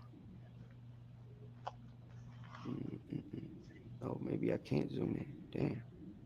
My bad. Not. It's all good. I can't zoom in. Oh wait. There we go. That better for you? Yeah, it's a little. Yeah, I can't see. There we go. That's good right there. That's perfect. Cool. So yeah. So yeah, it's the Hebrew word for Heraclim, the merchant men of the tribe of Dan. The Danites were a seafaring tribe that may have come into contact with the Mycenaean world, and it tells you to go to the article, which we're actually about to prove that they came into contact with the Mycenaean world, right here, right? There was a group called the Mycenaeans. They happen to be the tribe of Judah and the tribe of Benjamin, right? How do you know that? Well, there's a line that they use, right? The Malceans were the final race to settle in Ireland, and their kings were Maltius. His queen was Scotia, right? Scotia is where Scott comes from, right? Scotland comes from Queen Scotia, named after her, right? Scott also means black. This was a black queen, right? Bing, bing, bing, bing, bing, bing, bing. And her husbands were black as well, right? Hebrew Finn, Eber Finn, Hebrew Finn, Eber Finn, and Aramon, right? How about that? That's their sons' names. So the Malceans, Judah, Benjamin, right? They pull up on the scene. They're ran by Judah at the time from the tribe of, the people of Zerah. See, Judah got two main people, right? Two main tribes, two main forefathers. They got Pharez and Zerah, right? Zerah didn't get an inheritance. He get the red line. Anytime you see the red line in England, Scotland, France, Ireland, Wales, that's a descendant of Zerah, as far as they know, right? when you see the gold line, right? This one, bing, bing, bing, bing, bing, this is you know, Perez. All right. So now as far as the distinction with Benjamin, I haven't gone that far yet. So I can't tell you which line they took, the one with the black fingers or the blue fingers or the red fingers. Well, I'm positive the red fingers is Zerah. But the blue fingers, I don't know if that's Judah or Benjamin. And the black fingers, I don't know if that's Judah or Benjamin, right? I know the eagle is Dan. When you see the two-headed black eagle, that's a Danite. But this right here, I haven't dissected yet. So I'll come back hopefully with the second lesson to explain that part to you. Because that's yeah. It's a lot. So, but just to get back on this, finish reading it. It says the Mycenaeans, Judah and Benjamin, settled in Ireland from Greece originally in 1000 BC. Some of them were the Spartans as well, right? Or Macedonians, because they got taken into captivity, those that didn't leave and stuff like that, right? After the fall of Rome in 193 AD, many went back to Ireland and Scotland to establish these colonies. These were the people known as the Mycenaeans, right? That went with them two people that we spoke about in this Queen Scotia, which Scotland is named after, right? So they went back to Ireland, Scotland, and Wales under the name Anglo-Saxon, angelic son of Isaac, right? Some also began to go to Germany with Dan, which if you've ever heard of the people known in history as all right, so look, I'm gonna just read this to you. Historically, we were called barbarians, which originally meant bearded ones, Scythians, which meant farmers of wheat, Celts, which meant cutters, Goths, which means God's people, the Franks, which means true people, Gauls, which is where they got Galatians from, the Macedonians, which were the Greeks, and the Vikings, which was the kings of the sea, Normans, which we'll talk about, Northmen, men from the north, Denmark, Sweden, Iceland, all the places that we took over before we went back down in Germany. So that's Norsemen, Northmen, and Tuath the Dan, which we talked about, tribe of Dan, the Danish, the Danes, the British, or the Britons, which means people of the covenant, the Rus, which means rowers or Russians, rowers, the people of the boats. Yeah, because we took that too. Cimmerians, which is from Samaria or Samaritans, right? Irish, Aaron's land, right?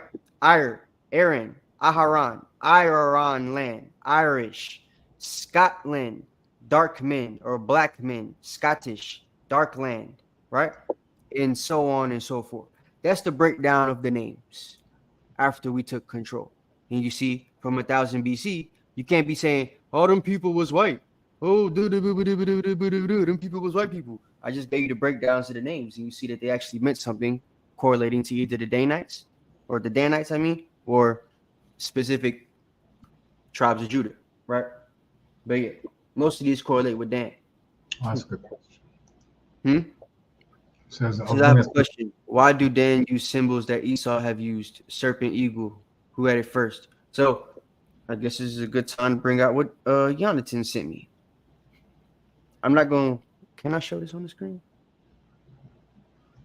Because I didn't put it in the PowerPoint. Got it too late. Hold on a second. I might be able to show it from my email.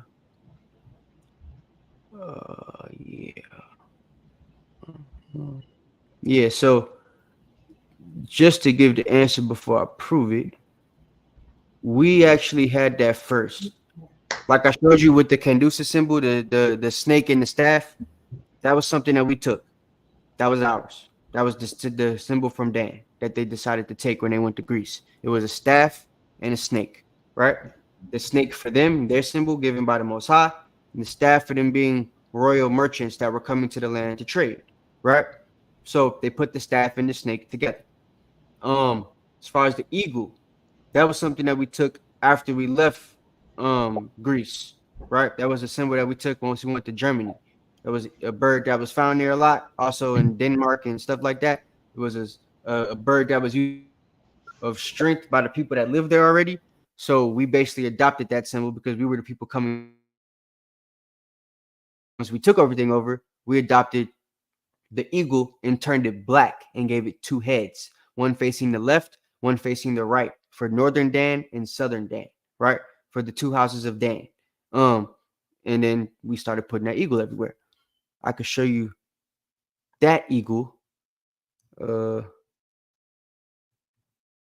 Black eagle.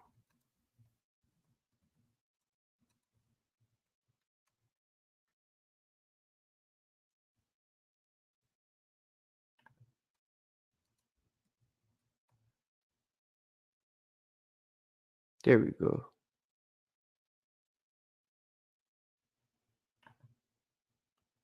All right, here we go. So let me show you this. Hold on.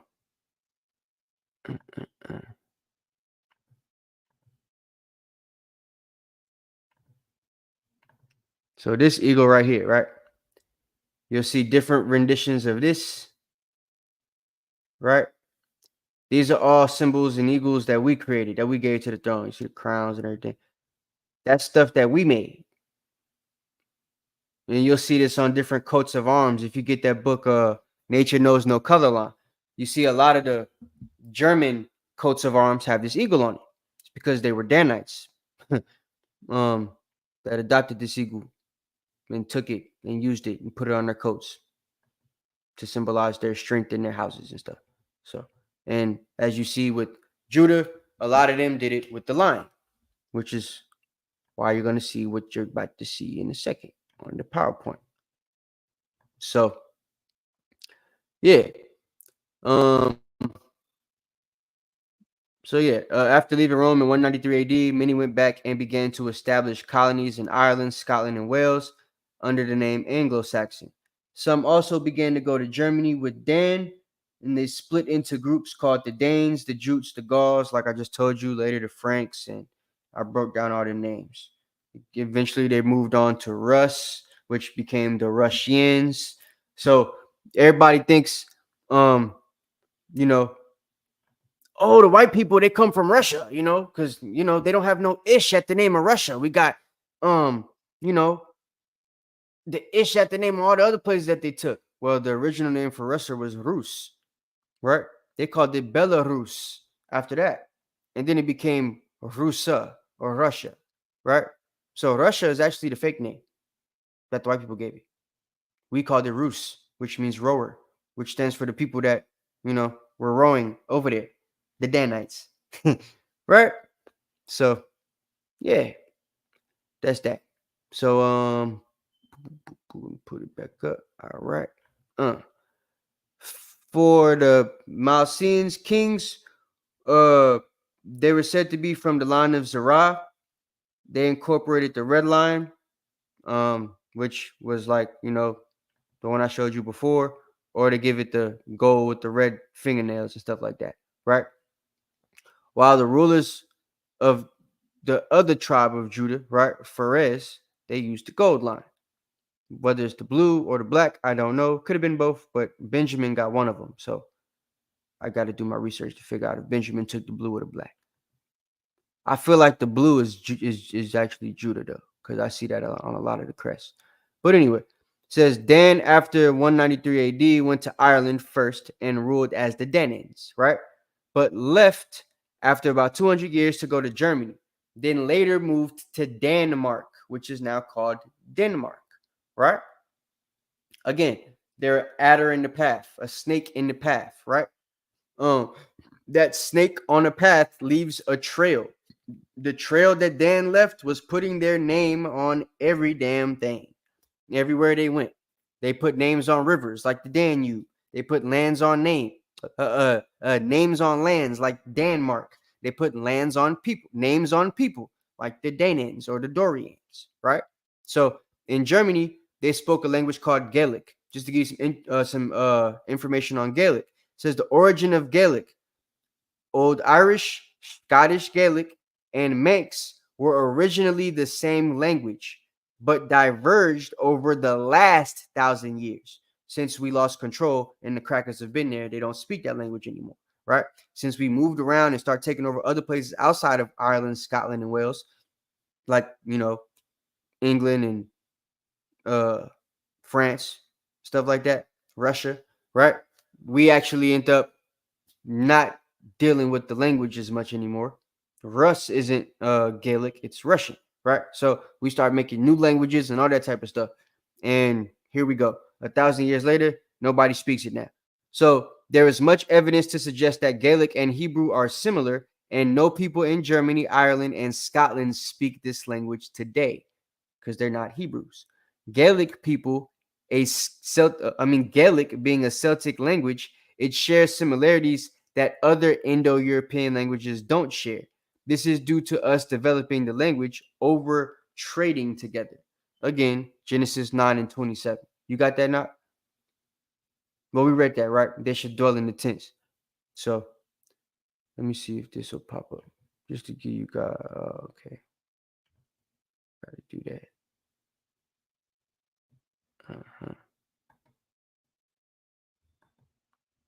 All right, hold on a second. Let me play this video for y'all.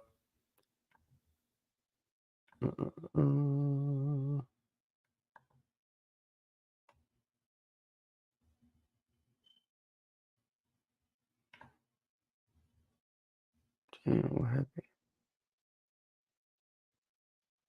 All right.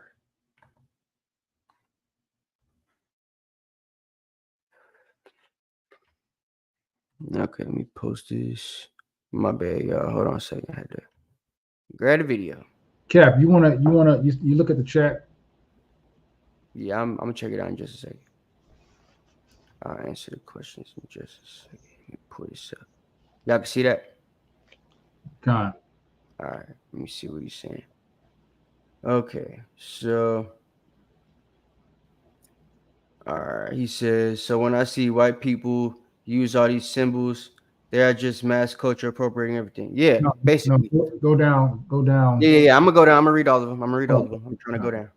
So yeah, when we see the white people reading these symbols, they're they're culturally appropriating things. They use the Celtic symbols. Those are symbols we created that they think belong to them now. When they use the Viking symbols, those are symbols we created that they think belong to them now. Because there was an expulsion of us from Denmark and Ireland and Wales and all that type of stuff, just like they had everywhere else. When you go into the history of Greater Antilles, right? Then like Denmark owned slaves, right? That's because they had already kicked all the black people out of there, right? Part of which through slavery. That's how they got them out. They put them in slave ships and shipped their ass out of there, right? A lot of those people that they shipped out were the remaining real Danes, right? Real Danes, real Vikings. Also, something to note, there were two groups of Vikings. So not all of them are culturally appropriated. You might have missed that part. I spoke about it earlier. We're going to go back into it because it's about to explain it in a second again on the PowerPoint after this part, right? There's a word called Dubgal and a word called Fingal. The Judah, the Malceans, right, that actually stayed or went back to Ireland and Scotland and Wales after 193 AD and stuff like that, right? And stayed there and everything. And even before that, the ones that didn't get taken into captivity that stayed there, they basically they got taken into captivity in Rome and then went back. You know what I'm saying? But what they did was they put themselves in a situation where they kept a form of Christianity, which is what you see when you go and read those or watch them old movies, right? With the old European people and stuff like that from Europe and Scotland and the old Anglo-Saxon movies and stuff like that. You see them, the Anglo-Saxons are usually these people that are real devoted to God, it seems like, right? And the Danes, they're these people that are like real barbaric. They don't care about the Most High and stuff like that unless they convert, right? So that being the situation, there were two groups that they saw that they actually write down that they, the Judah that was in Ireland when they got off the shores, when they start fighting people, it was two groups of Vikings that they actually say came. and these two groups of Vikings fought each other. They weren't cool with each other, right? So it's like one group followed the other group there. So, but they weren't cool with each other because they fought. They called them the Black Gentiles and the White Gentiles, or the Fair Gentiles, right? And we're gonna see that the Black Gentiles were what they called the Danes, right? The White Gentiles originally were called Northmen or Norwegians, right? From Norway. You feel me? The way of the North. Because they came from like Iceland and all that type of stuff. They was way far up there. Because Denmark's more further south than all that other stuff is. So that's what happened. Those two groups came, the Danes and them fought, and a lot of the white guys ended up staying in Ireland because they lost the war, right? This how all them redhead people end up in Ireland. It ain't because they lived there originally. It's because they came there as the second group of Vikings, the Fingal or Finginti, right? And they lost. So they stayed, and the Black Vikings ruled there for 200 years and then left once Judah pulled up and took the throne from them. Judah beat them in the war. That's how the Stuarts take the throne, and their family ends up ruling Ireland, Scotland, and Wales. And the Vikings, the black ones, the Danes, move from there to France and England, right? And that's how they start taking over that thing. Then you see the English Anglo-Saxons, right? The black people from England, they start to report dub Gauls popping up on the shores, black Vikings, right? That they called Normans, right? And those Normans were the people that came with William the Conqueror, which I'm going to show you was a black man. And that's how we get the Norman invasion, which is how we get the rulers of France who became the Bourbons, which we just spoke about. And then those people end up losing their throne to Napoleon, and all of them, their subjects, and everybody that was living in France under them that was black gets shipped to Louisiana Purchase. Louisiana, right? So, he said, yeah, I'm familiar with those. Lots of Eastern European countries use that double eagle. Yeah, so like Albania uses it, right? Albania was a place a lot of us was at. So, neither do the Italians nor Ish there. Yeah, but you know, Italy is a new name for that place, as we see, because they got it from Japhet people, right? So yeah, they got a lot of fake names that they don't put the Ish at the end of. Brothers got to do their research to find out. But you realize most of the places that have fake names, we were actually ruled before they changed the name of the place. So he says, really, we cannot say if we see a white person who says they come from Europe that they are Edomites, because we all was in Europe. Yeah, that's why I say that all the time. You got to try their spirit, right? But most of them, that's actually not really true though, because a lot of them kicked us out. They had different expulsions is what they called it, right? So they had the Council of Verona, 1300, they kicked us out. They had the expulsion of the Jews, Spain and Portugal, they kick us out. They had the Renaissance expulsions, they kick us out. They had this expulsion of the Jews, that expulsion of the Jews, right? All these different things, all these different expulsions. So they kicked us out of different places at different times too. So you can say most of the white people in Europe are Edomites because, they kicked us out. That's why, there's a minority of black people there. And most of the black people claim Benjamin because they know that their family come from Jamaica or something like that, an island, because they actually moved back, right? So that's history too. But was you going to say something, not? No? All right. So yeah, just like they're not the true. All right, I just wanted to get all his questions out of the way. So yeah, we're gonna play this video real quick, about maybe a minute, 45 seconds. Just listen to what he's saying about this book that he's reading. It'll give you some history about the Mycenaeans and the Danians and how they took over Greece and then went to Ireland, right? We know about the Scots. We know about the Navarre. We know about the Stuart line, right? Those are people that ruled Scotland and Wales and Ireland before they took over England.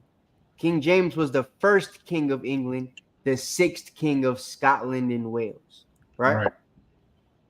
Ireland isn't mentioned, but Ireland is also under the tutelage of King James. He also ran that colony, right? That's right. Ireland and Scotland were known as one place basically at the time. So they're like one, like even though they're two different places, they were known as one area with the same people, so to speak. So when you spoke of one, you were talking about the other. That's how they went to Ireland and got to call Scotland after the wife, even though they went to Ireland. You know what I mean? And they ended up owning both places because they established both places like that. So once you ran Ireland or Scotland, you had control of both of them. And King James family, as we see, had control of both, up to 6 generations or 6 kingships, right? Up to his time. So, and then 2 more after him. So, like, yeah. In the history of Ireland, by Keatinge. He can't pronounce no names, so just listen to what he spelled if you want to look that up, or you could just type in the History of Ireland book and it might pop up. States that there were 2 peoples who arrived in Ireland, the Danans and the Milesians, of whom the Danans arrived first. At page 40, he says, the Danans were a people of great learning. They had overmuch gold and silver. They left Greece after a battle with the Assyrians, and for fear of falling into the hands of the Assyrians, came to Norway and Denmark, and thence passed over into Ireland. See? So he said the Assyrian captivity. What I was telling you guys earlier, when you go into the Book of Kings and everything like that, you see when the Assyrians get to start taking over Tiglath-Pileser and Shalmaneser start deporting Israelites, you don't see Dan as mentioned as one of the people that are deported. They put in their Greek writings and stuff like that, the Danans, that many of them stayed away from Assyria and Israel once they received word through trade that the Israelites were going into captivity. Because mind you, as we went over in that lesson, if y'all haven't seen it, y'all can go back and watch it. Me and Nak were explaining to you guys that the Israelites that were taken into captivity into Assyria, it happened over a span of multiple years, right? It was about if I'm not mistaken, probably about 8 to 10 year span under 2 different kings of Assyria, right? Mm-hmm. Or really 3 if you count Shalmaneser's son. So 3 different kings, right? Under that span of time. So they're deporting us for a long time. That whole time, Dan never came back in mass number. They stayed in Greece, right? What this book explains is, according to the Annals of Greek and the Annals of Ireland, the stories that they have there is that the Danites actually moved, right? The Irish stories say they moved to Germany first and then to Denmark. The Greek stories say they moved to Denmark and then to Ireland, right? So I don't know if it's 2 different groups, but they moved, right? And they say specifically they stayed away from the Assyrian captivity because they found out that their brothers were being taken away, which is why you don't see Dan written in the book as one of the tribes that were taken, because in mass number, they weren't there already. They were gone. Now, for those of you that don't know it, the Assyrians took, and then years later, Judah, Ezra, and Nehemiah, you can read where they, and the reason, look at, you are doing yourself into the kingdom. What can I tell you? The Annals of Ireland. I extract the following note on page 121. The colony called Tuatha de Danann, Tuath de Dan, or Tuath de Danann, right? conquered the Firbolgs, I don't know, Firbolgs, and became masters of Ireland. It appears that the Danans were a highly civilized people, far more skilled in arts and sciences than any of the other colonies they settled in Ireland. They ruled in Ireland about 2 centuries or 197 years, according to the Psalter of Cashel, and were highly skilled in architecture and other arts from their long residence in Greece and intercourse with the Phoenicians. See what I mean? So if the Phoenicians are Canaanites, guess how Japhet gets them to be slaves? Through their time with Dan. Right? Phoenicians are giving us all type of crap. Again, in page 120. If brothers and sisters say that, what's his name? The big time Phoenician dude, Hannibal. If they say Hannibal is actually an Israelite, how do you think Israelites get to Phoenicia? Through our trade and us living there just like that? Hannibal might have been a Danite. Just saying. 23. and they making a movie with him, and they got a Denzel Washington playing Hannibal in that new movie, right? That's right. Yep. Made him just like they made Samson the Rock. The Danans ruled about 2 centuries until the arrival of the. Ooh, that's cold. I just thought about that. They made Samson the Rock, who's actually a black man and a Samoan. He's Japhet and black. This is crazy. That's wow. Ooh, that's crazy. Milesians, which took place 1,000 years before the Christian era. Thus, the date of the arrival of the first colony of the Danans would be about 1200 BC, or 85 years after Deborah and Barak's victory, when we are told that Dan had ships. Now, Deborah and Barak are mentioned in the book of Judges. Deborah and Barak. He can't speak. Deborah and Barak is who he just spoke about, right? That the people of Cyprus and stuff like that are writing about. Why are they writing about them? Because it's our people writing those words. It's not Japhet. Now, Keating observes at page 30 that the Milesians were the same race as the Danans. The Milesians are the same race as the Danans, right? Judah, Dan, they're both Israelites. How about that? Isn't that something? Mm-hmm. Something. For when the son of Breogan arrived, the people Boros conversed in the same language. What the same language? What's that? That language I spoke about earlier, Gaelic, right? That is similar to Hebrew, right? Ain't that crazy? He ain't gonna tell you what the language is because he didn't do that much research, but we did it and we proved it. But he's gonna say it for us, right? He's reading the book. This language is he's reading the Annals of Ireland. This is an old ass book, right? And we proved all the history without the book, but he's gonna refer back to the book and regurgitate the stuff that we proved through history that they wrote about in the book that we don't have. Proved by the words of the Phoenician or Carthaginian slaves in the what? The Phoenician or Carthaginian slaves in the. So Genesis 9 and 7 has been fulfilled. Yep. Canaan was a slave to Japhet and Dan while they were living in each other's tents. Look at that. Look at that. Somebody tell Ron Dalton. That's cold. Poenulus of Palladius being nearly pure Irish as spoken only last century. So the white people think they Irish and they don't even speak pure Irish. They don't speak Irish at all. They just got the accent. Yep. You wonder why all of us can make the accent too? We could all talk like we from Britain and stuff like that. Because spiritually, you might have been one of them niggas over there. You might have started the language, right? It just got English attached to it now. So you got the accent with another language we started, English. I wonder if this Irish language, if you go back, is a derivative of Hebrew. You proved it. It's called Gaelic. See, it's wild. It's wild how the Most High works. But yeah, that's all we're gonna get on that one. We got another video we're gonna watch in a little bit.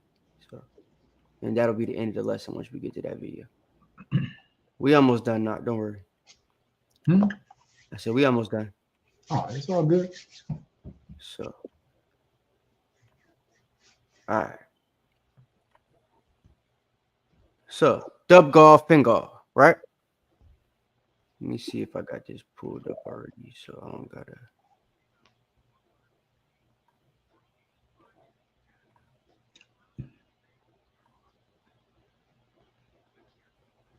Nope. Let me pull it up right quick. So, Dubgal and Fingal, we're going to show you guys the difference between the two groups of Vikings.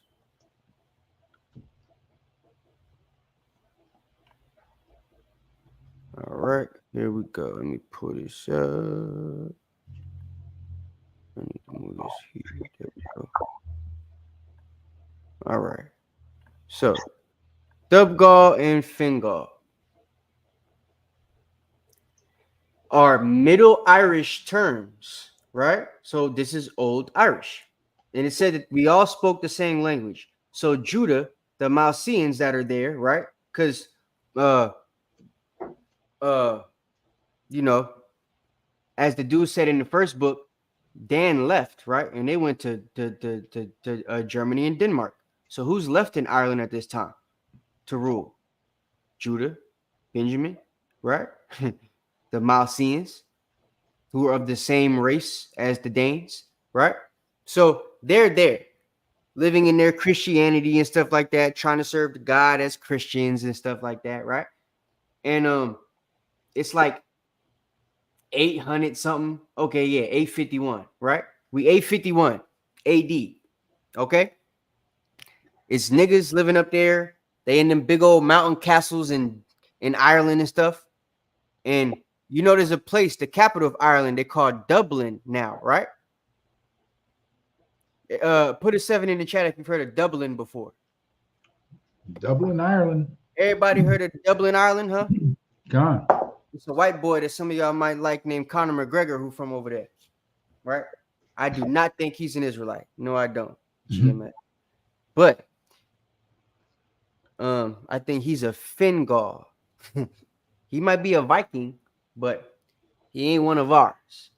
So yeah, Dublin. Okay, Akim O'Shea. He the only person heard of it. That's cool. But we're gonna teach everybody else about it today, right? So Dublin is the capital of Ireland. This is the place where the black people ruled, right? It was named Dublin after the Danes took over Dublin, right? From Judah, the Britons or the Anglo-Saxons. And they named it after the name that was given to them by the Anglo-Saxons, the Dub. And they called it Dublin, right?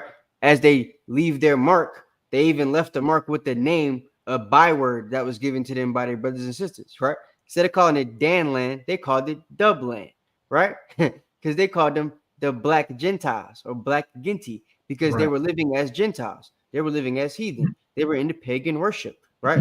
All that type of stuff. They know about the stories of them having the same God and everything, but they preferred their, stories better. Yeah, Ox said 7-2. I saw it afterwards, though. You know what I'm saying? We see you, though. We see you. But, so Dub Ginty. Hold on. Let me go back to Wiki so I can see this. All right. So Dubgal, Fingal, or Dub Ginty and Finginty, right? Dubgal meaning just black skin, or Fingal meaning fair skin. Dub Ginty meaning black Gentile. Finginty meaning fair Gentile. Okay, so they're Old Irish. And you see Gentile and Ginty, they're not that far from each other, right? Because we also created English, so the words ain't gonna be too far apart as far as the pronunciations. Right. Goyim, Gentile, Ginty, they're derivative of each other. So, all right, where I want to start. Okay, yeah. So, watch this. Literally, Dub/Fingal is translated as dark and fair foreigners, or black and white foreigners, and simply or similarly, Dub/Finginty as dark black or fair white heathens, right, or Gentiles, more properly said. Similar terms are found in Welsh chronicles. Why? Because they spoke the same language. Probably derived from the what? Gaelic usage. Why? Because they spoke the same language. So, yeah, Dubgal derived. It said the first known use of these terms is the Chronicles from 1851, when it is noted that the Dubgal arrived in Athcliath, or what's now Dublin, and made a great slaughter of the Fingal. Who? The white Vikings, right? The white heathen, them other people that pulled up. So we pull up and we kill all of them, and that's that, right? Made a great slaughter. The ones that didn't get killed, we put in captivity. Conor McGregor and them was over there, captive. So the terms appear with various spellings. You want to know why St. Patrick's Day was such a big thing? St. Patrick was a Dubgal, right? And what they did was they kicked all the leprechauns out, right? The Macedonians, them people with all the gold. What that book say that the white boy just said? That the Danes had much gold and silver. Didn't it say that? That's right. So, of course, they kept it as the kings and everything. They actually lose that gold and silver during this expulsion, right? Which they now celebrate every year as St. Patrick's Day. And they call us little leprechauns, right? Funny. But yeah. So, Dub Ginty, Fin Ginty. The term appears with various spellings and entries in Irish annals, which the white guy was reading on YouTube from the 9th and 10th century, which is 8 and 900s, and are also used and interpreted in later historiography. Okay, so that's Dub Ginty, Fin Ginty. There was two groups of Vikings that pulled up to Britain, right? In Ireland, in Scotland, in Wales. So they're not all fake for acting like Vikings, but are they the ones that were ruling? No. Right? I'm going to show you. Even Eric the Red was black. He was a light-skinned nigga with red hair. Eric the First was a black guy. Eric the Second was a black guy. They didn't have red hair. My name's Eric. Right? That's my real name. For those of you who didn't know that. It's my government. But yeah, my whole name, actually, my entire government name is Danite. It's already on the internet, so I don't mind saying it. But yeah. Hold on. I don't need this video no more. Okay, bet. So says the black and white Vikings came from Scandinavia, right? Denmark and Norway. The ones from Denmark were black. The ones from Norway were mostly white. Some were black from Norway because they moved up there and took over. The ones from Sweden, all white. The ones from Ireland, even whiter. No, I'm playing. Iceland. The ones from Iceland, even whiter than Sweden, right? I think the red hair ones was in Iceland, and the blonde hair ones was in Sweden, and there was a mix in Norway with us, and we took over Denmark, right? Which was where we really made our mark over there in Scandinavia.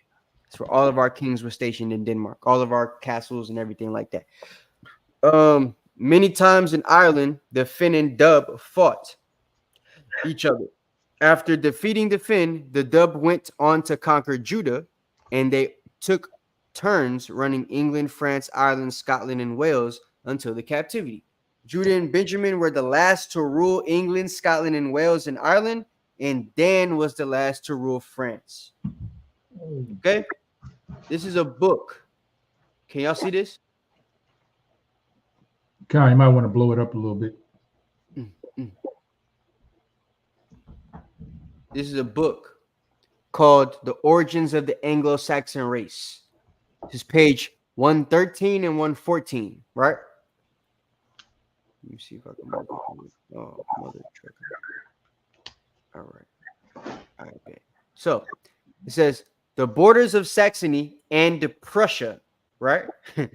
Mind you, Prussia is a place that, we were rowing to. Russia, Rus, right?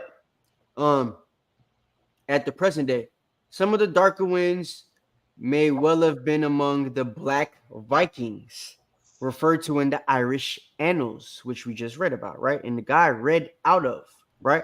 As well as in those of Wales. So we hear the Irish annals. Now watch, this book here, I'm not going to lie. If you get it, some things he says are misleading because he just told you that the Vikings are black, right? Later on the next chapter, in the next page, he's going to try to make it seem like the Danes were only from Norway. So the video we're going to play later on is going to prove that that's not true. The Danes were actually from Denmark, right? Dacia is the place that they originally founded. That was their capital. And Dacia was a place in Denmark, right? And even when certain scholars and stuff like that referred to them, they didn't even refer to Skansa, which was what the original name of Scandinavia.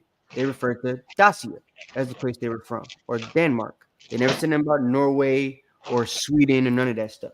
So, Yeah, we got Black Vikings referred to in the Irish annals as well as those in Wales.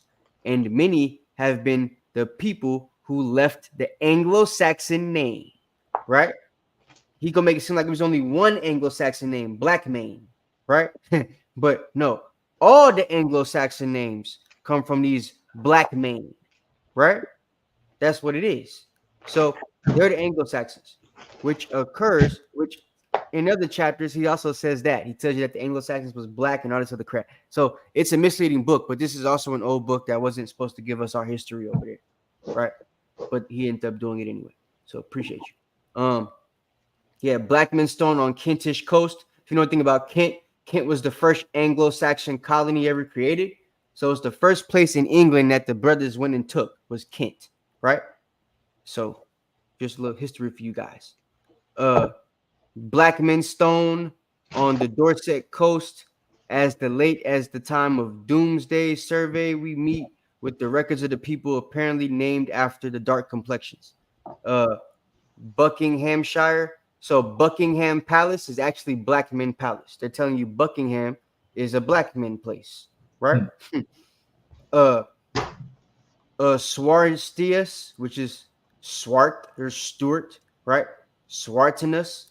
The others mentioned in Sussex, one named Black. In Suffolk, Black Menace. In Stuart, Suartingus, and others in Lincoln, right? The invasion of the coast of the British Isles by Vikings of a dark or black complexion, which I'm going to show you who those guys are in a little bit, rest on historical evidence, which is too circumstantial to admit of doubt. Meaning, even though I want to say it ain't true, we got pictures like these that we can't deny. So, pictures like this one right here, where you see all these black Norman pulling up on the shores of France, right? What the hell these niggas doing in France? Right. Right? So you got stuff like this that you can't deny, even though they want to deny it and say it didn't happen. No. Well, why? There's not one white boy with blonde hair on this whole boat. This is a boat, the curvy ones that you always see the Danes riding on, like a big ass canoe. Yeah, we was the ones rowing those, brother. So, hold on. I got to get back center. Actually, I think that's all I needed on that. So we can move over to Harold. Hold on. Let me move this thing up. Had to zoom in for the blind people. All right. So we'll stay here. All right. In this translation of the Orosius, King Alfred, if you know anything about King Alfred, there's a movie you can watch on Netflix. It's called, what's this movie called? I'm going to pull it up in a second. I'm going to show it to you guys. But when I get this movie, I'm going to tell you the name. It's called The Last Kingdom, right? You can watch this movie. It's about Alfred. It's about Ethelred. It's about Ethelstan, who's Guthred. It's about William. It's about Edward, the Innocent, right? It's about all them dudes. You're going to see all of them in this movie. This book is about to tell you they was all niggas, right? In the movie on Netflix, they're all white. And they made up this fake dude that didn't really exist named Uhtred. They made him up to be the king of the history and the star of the movie and stuff like that because they wanted to insert themselves in history because they know all them people are black, right? But The Last Kingdom is a movie you can actually go on Netflix and watch right now in real time if you got Netflix and see exactly who all these people that we're about to read about are, right? And the type of things they did because it is a historical movie. So they show you real things that happen.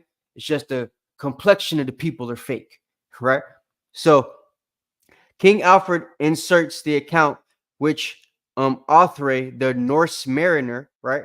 Norse or North fisherman, gave him of the tribute in skins, eiderdown, whalebone, and ropes made from the whale and seal skins, right? So they even give gifts based off of sea things because they're always in the water, which the northern Finns called laps, right?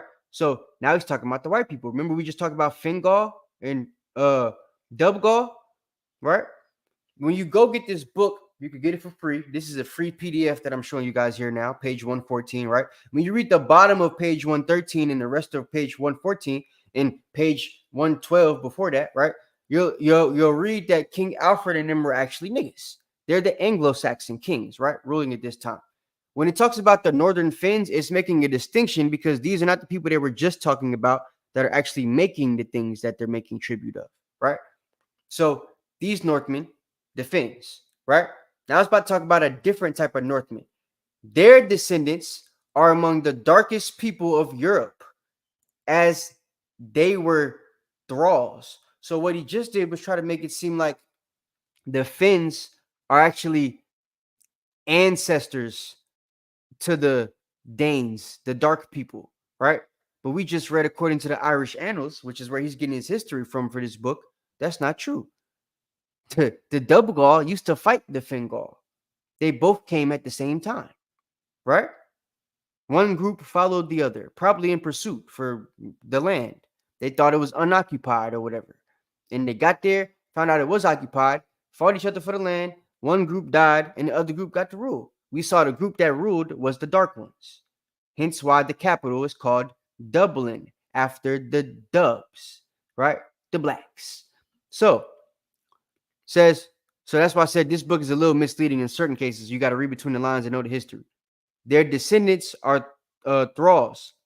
Some of them may have accompanied their lords, right? And now watch this. He's about to try to make it seem like the Danes and the Vikings are a little bit different. The Danes and Norse having the general race characteristics of tall, fair men, right? So he's trying to make it seem like they're tall, white guys, must have been sharply distinguished in appearance from Vikings. So now he's making it seem like Vikings and Danes are not the same people. But a Viking is a Dane. So if the Vikings are these black people, we just saw that the Danes, and what we're going to see later on is that the Danes were known as Dub. They were only called Dub. Not one Dane was ever called Finn. So the Danes were the black people. Norsemen, there were certain Norsemen that were called Finn, but in France, all the Norsemen were black, which is the picture I just showed you. We're going to go about, talk about with King William, right? The Conqueror and the Norsemen from France. My last name is Norse, right? Latham. Sanaya Latham, all them people. They got Norse last name, most likely. And they all come from Louisiana. That's where they were slaves at, right? So most likely, they're people from France that was taken from France over here. That was the ruling class over there, right? So, fair men must have been sharply distinguished in appearance from Vikings, such as those of Jomberg, right? For many of those were probably of dark complexion. There is an interesting record of the descent of the dark sea rovers, right? Rovers like Russ, you know what I'm saying? Them dark sea people. On the coast of North Wales in the annals of Cambria, right? Or Cambrai, Cambridge. You heard of Cambridge before? That's what it used to be called, Cambrai, right? So the annals of Cambrai talk about Dubgaul pulling up. When we saw the little thing on Wikipedia and it talked about, they also speak about him in the Wales annals, the Walish annals. That's what they're talking about. The Walish annals of Cambrai, right? Under the year 987. So we've seen some annals that actually talk about the truth of who they are, the Fingal and the Dubgaul fighting each other, not the same people, not descendants or ancestors or whatever, two different groups, right? In 851, they're fighting in Ireland and the Dubgaul win. In 987, the annals of Cambrai are saying that the Dubgaul are now leaving and going to Wales, right? Which is right next to England. So now they're leaving 200 years later, right? Hopping and skipping to the next land to go take that over, which tells us the Gothrite, son of Harold, the Black, son of Harold, with black men, devastated Anglacia. And he's using Anglacia as if it means white people, right? So with that, we're going to end the lesson before we get this little video, but I'm going to show you. We've seen this picture already. Let me show you. This is William, the Conqueror, king of the Normans, right? This is the real image. William the Conqueror, 1066. His image on a stained wall. You see the gold lion with the red background. right? Okay. But he's actually a Norseman because he's taking over Judah, right? He's taking England from his own people, the other people. He just took it from the Jews, right?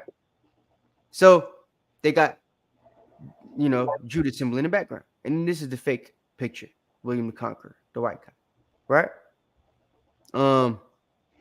Just some pictures of some Danish kings. Harold, that they just spoke about, the guy that came with the black dudes, this is him right here on the side. This is fake Harold on the left, right? So we got real Harold and fake Harold. This is the black Danish king Sigfred. All right. Y'all could Google him and see the crazy pictures they got of the white guy they made look like him. It's crazy. This is a light-skinned brother named Richard the Fearless. He had green eyes, right? And he still looked like Prince, still like a light-skinned brother. If you go look at the pictures of him on the internet, he don't even have a beard. Richard the Fearless.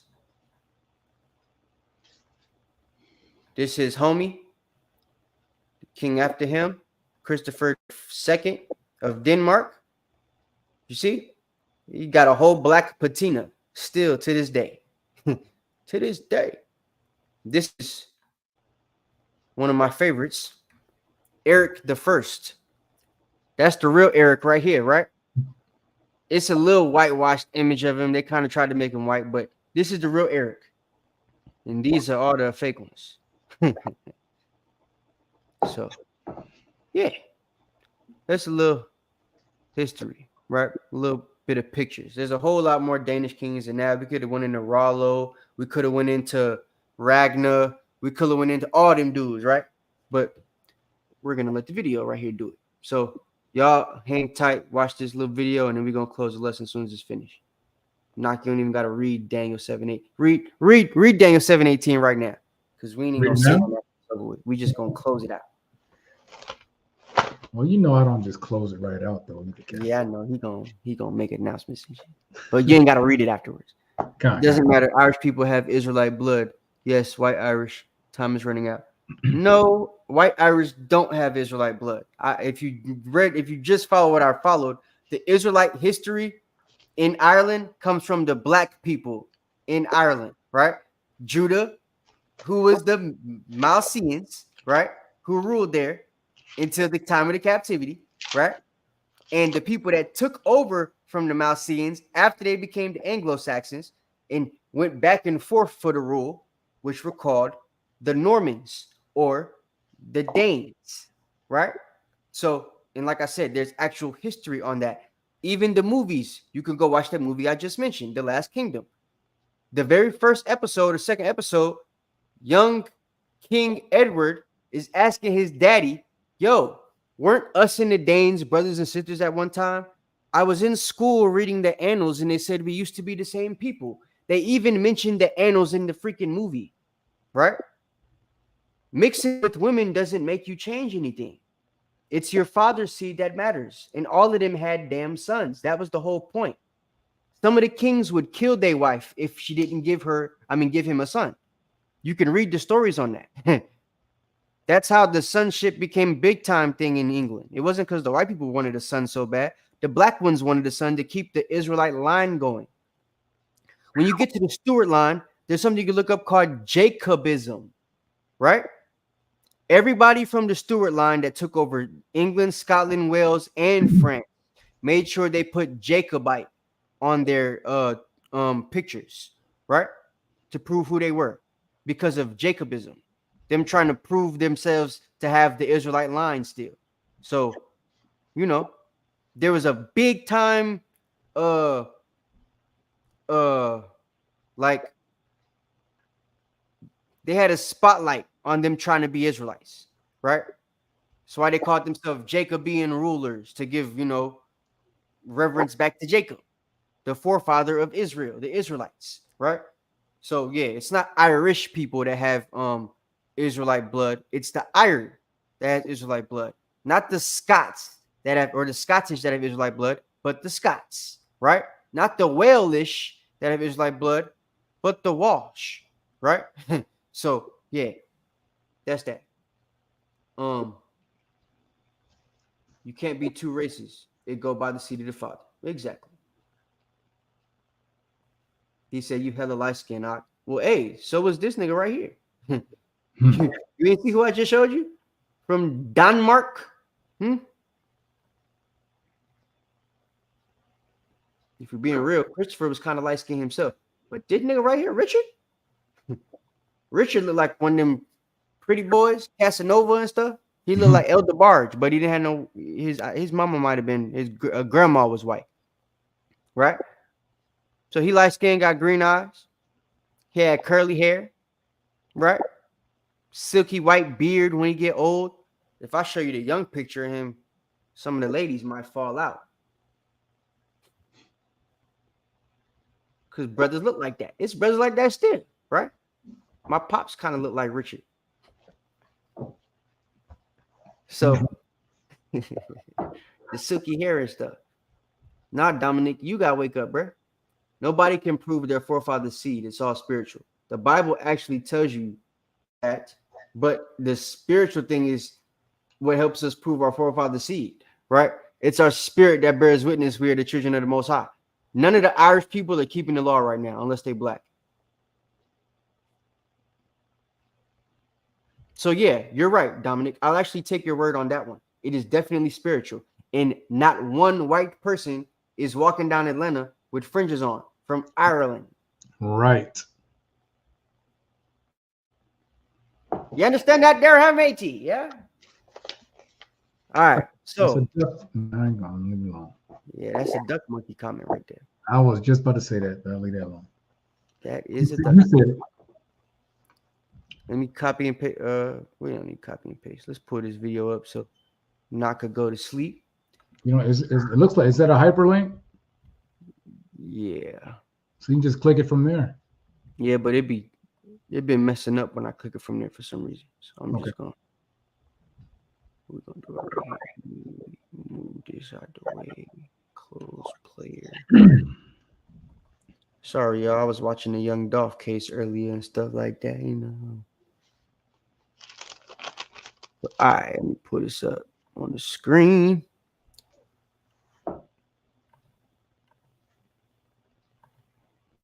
All right, y'all. Watch this video. Dominic, pay attention.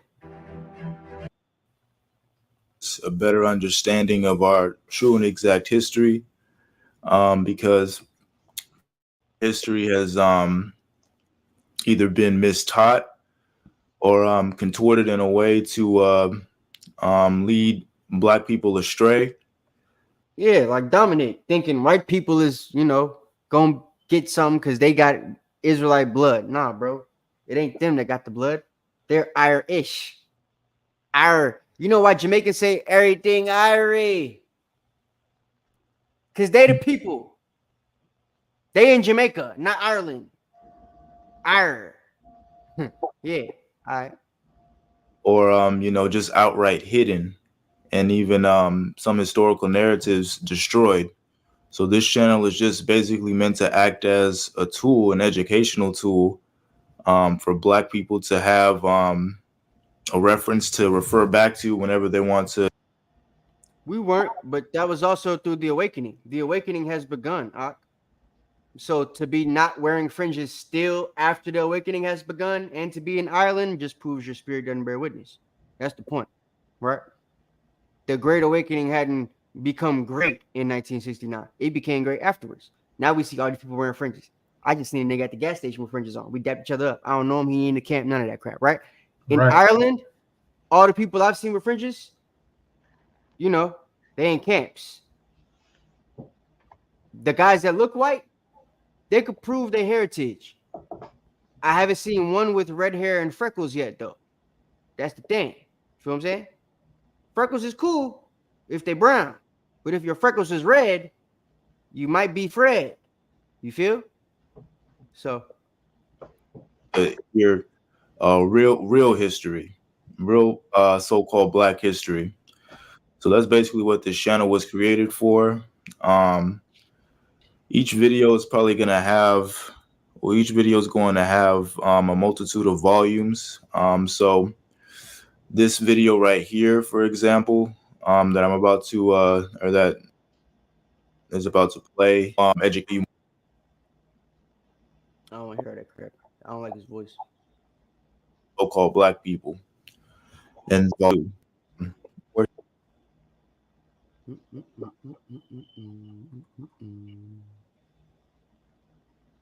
my bad, y'all. Hold on just a second. So yeah, we about to prove, their what needs proper to be historical context as we go through these different investigations and as to who these people were. 3 volumes and all right, here we go. And without further ado, let's get into the video.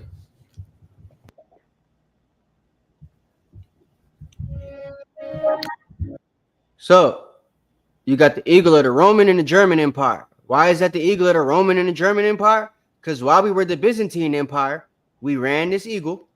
A lot of the Byzantine Empire was ran by Danites, who were the Macedonians, right? They were the Spartans that were doing the fighting, that was, helping the Maccabees and all of that stuff. 193 AD, they had the Spartan revolt with Septimius Severus, who I believe was a Danite. You know what I'm saying? Because he was a Spartan. And then, bam, they end up putting their symbol, the 2-headed eagle, right? The black one. There's two actual explanations for this eagle, right?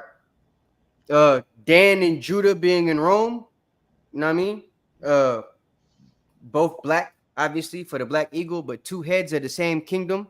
The eagle being the symbol of Rome in their, lordship in their kingdom. So now we have the 2 sides of the same kingdom of Israel being in one place in Rome, now taking over. So they made a 2-headed eagle, one for the Maccabees, one for the Lacedaemonians, right? The other theory is that both of these are for the 2 tribes of Dan, northern and southern. But I think for Rome and Germany, makes more sense for the Byzantine Empire that this is actually Dan and Judah.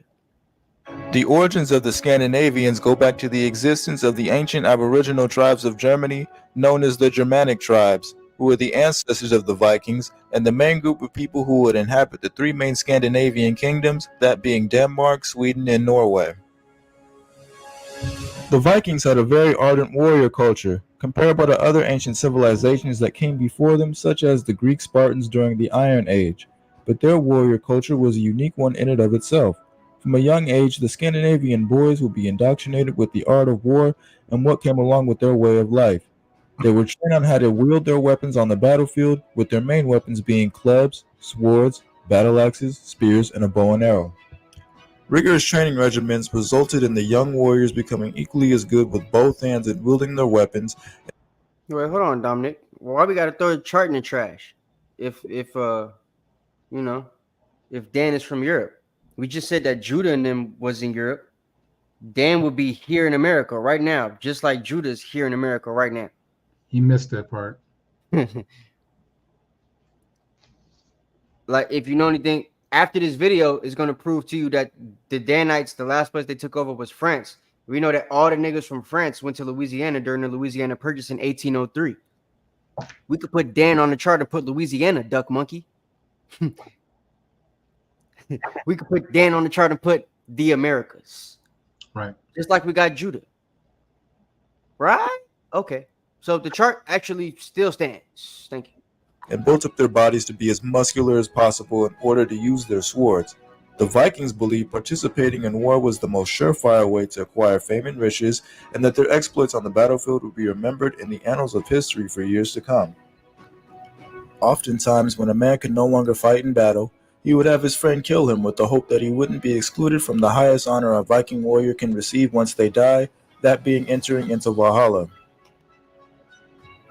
Valhalla was a place where the bravest and most honorable warriors were sent after their death, and was a heaven-like place for the warrior caste of the Scandinavians. It was believed that the deceased heroes, who would then become known as Einherjars, were warriors that would await for the cataclysmic event known as Ragnarok. So they're going to be they're thinking they're the creatures that get to come back in the last day with Hamashiach Yahushua and terrorize the earth. That's Ragnarok, right? In the Bonagers, right? Don't that sound like Bonages, which is the Sons of Thunder? Ho. It's getting deep, guys. What's Thor and Odin's power? Thunder? Oh God, oh my goodness. Apocalyptic series of events that would lead to the end of the world. These warriors would be guided into Valhalla by the Valkyries, who were the maidens of their chief god Odin, and would enjoy passing their time fighting one another during the day, but at night would enjoy a festival meal that consisted of the flesh of a boar called Sarmir. The boar was the favorite food of the Greeks that we were living amongst. Cowards who feared, Which is why it became the favorite food of the Romans. I forgot to read this thing that Jonathan sent me. Hey, okay, baby girl. All right, my bad. So, Jonathan. Where is your? Here we go. All right. This is about the Romans, right? How they end up taking everything. So, as Romans extended their dominance throughout the Mediterranean world, their policy in general was to absorb the deities and cults of the other peoples rather than to eradicate them, since they believed that preserving tradition prompted social stability. One way the Romans incorporated diverse peoples was by supporting their religious heritage, building temples and local deities that framed their theology within the hierarchy of the Roman religion.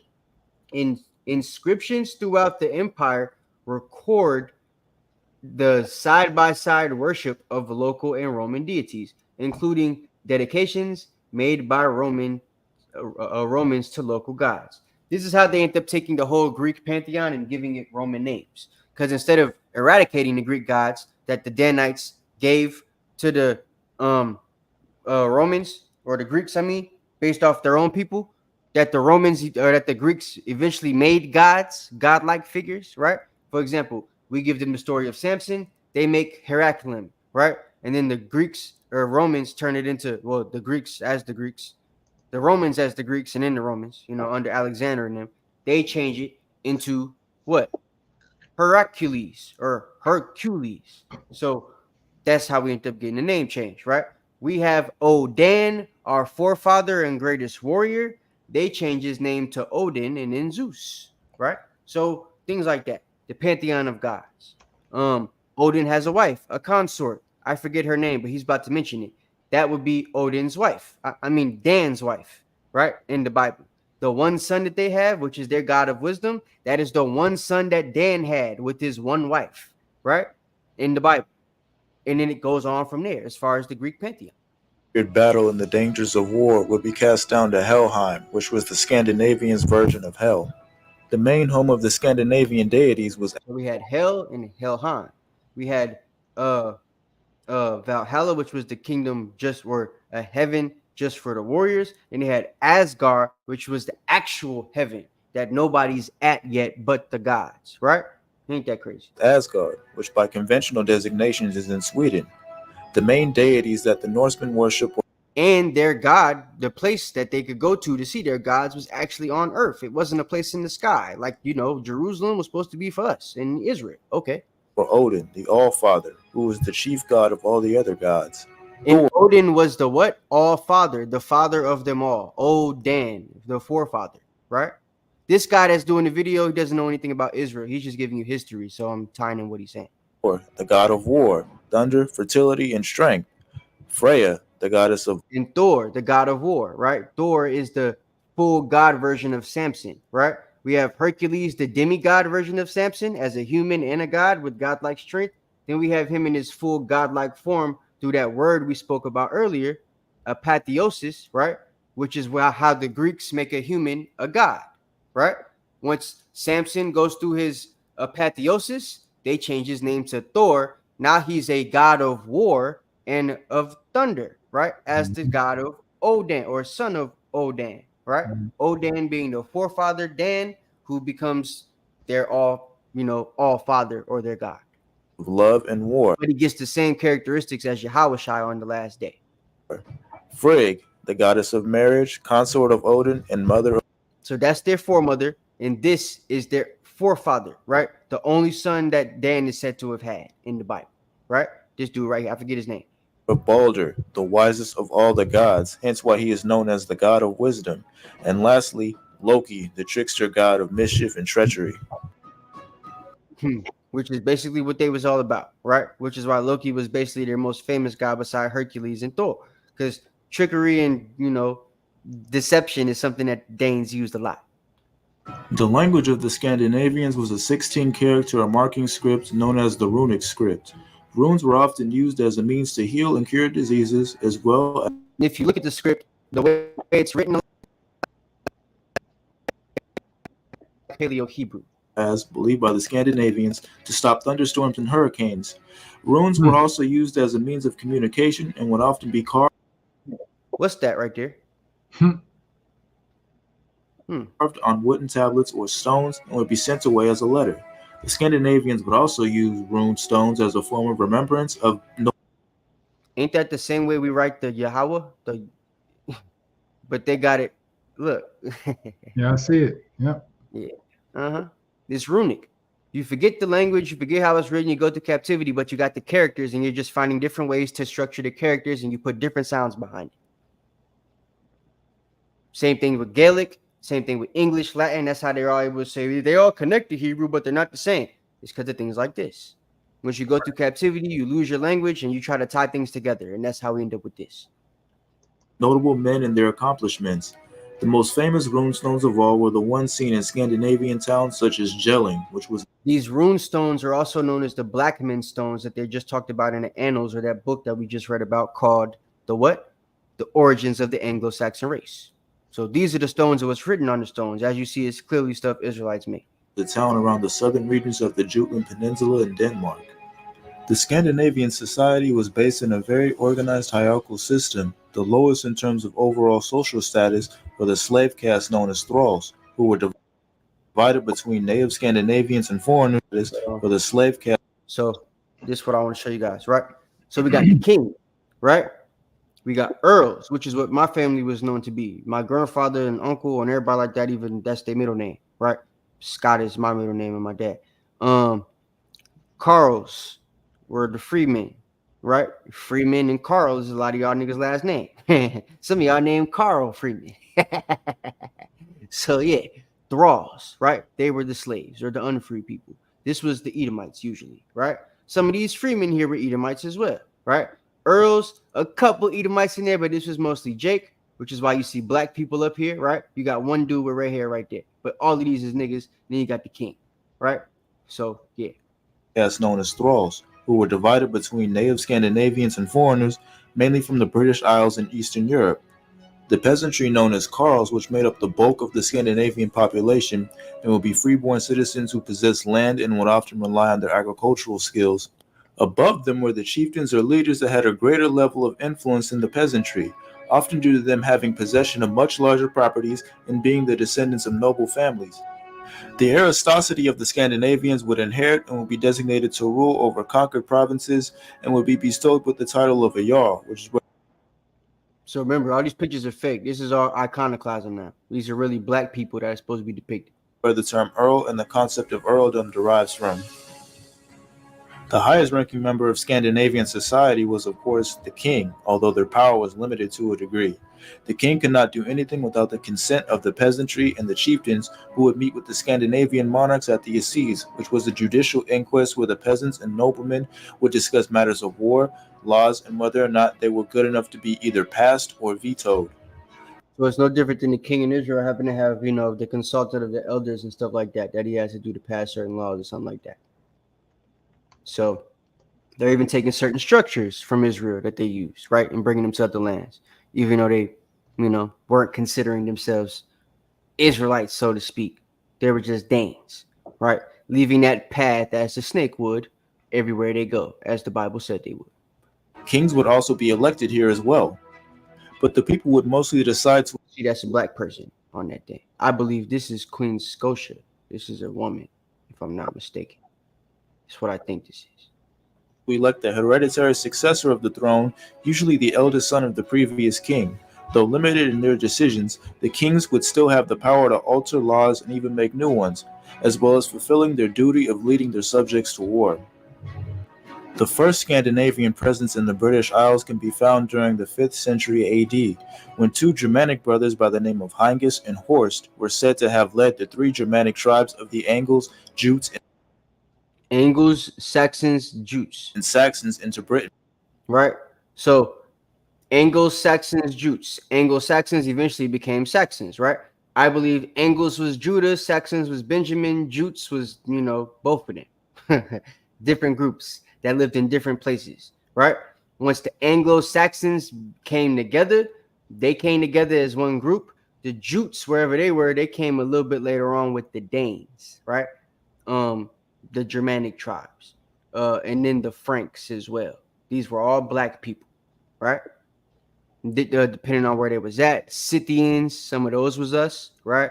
And all them names I gave y'all earlier. So the two brothers were believed to have been invited into Britain by the king of the Britons, Vortigern, who hoped that the two brothers would assist him in defending the British kingdom against Pictish. Now, if there's a king of the Britons, Vortigern, that means these Britons were also Israelites. Mind you, we took over Rome in 193 AD. He's talking about something that happens in 500, right? So that means we have a group of Israelites, right, known as the Mycenaeans that are there. They're already known as Britons, right? They called themselves that. Even in France, they had a colony called Brittany, which the Normans went and took over, right? So 500 AD, they've got Briton. They're known as the people of the covenant. They've got the Fingal coming to fight them, and they ask these brothers and sisters to come help. So they sanction them to pull up. This is how brothers established Kent. That's what you're about to explain. Remember I told you Kent was the first Anglo-Saxon colony established, because after we got this done, the Anglo-Saxons that come from Germany, they go and establish Kent. British or Scottish raiders who sought to invade Britain.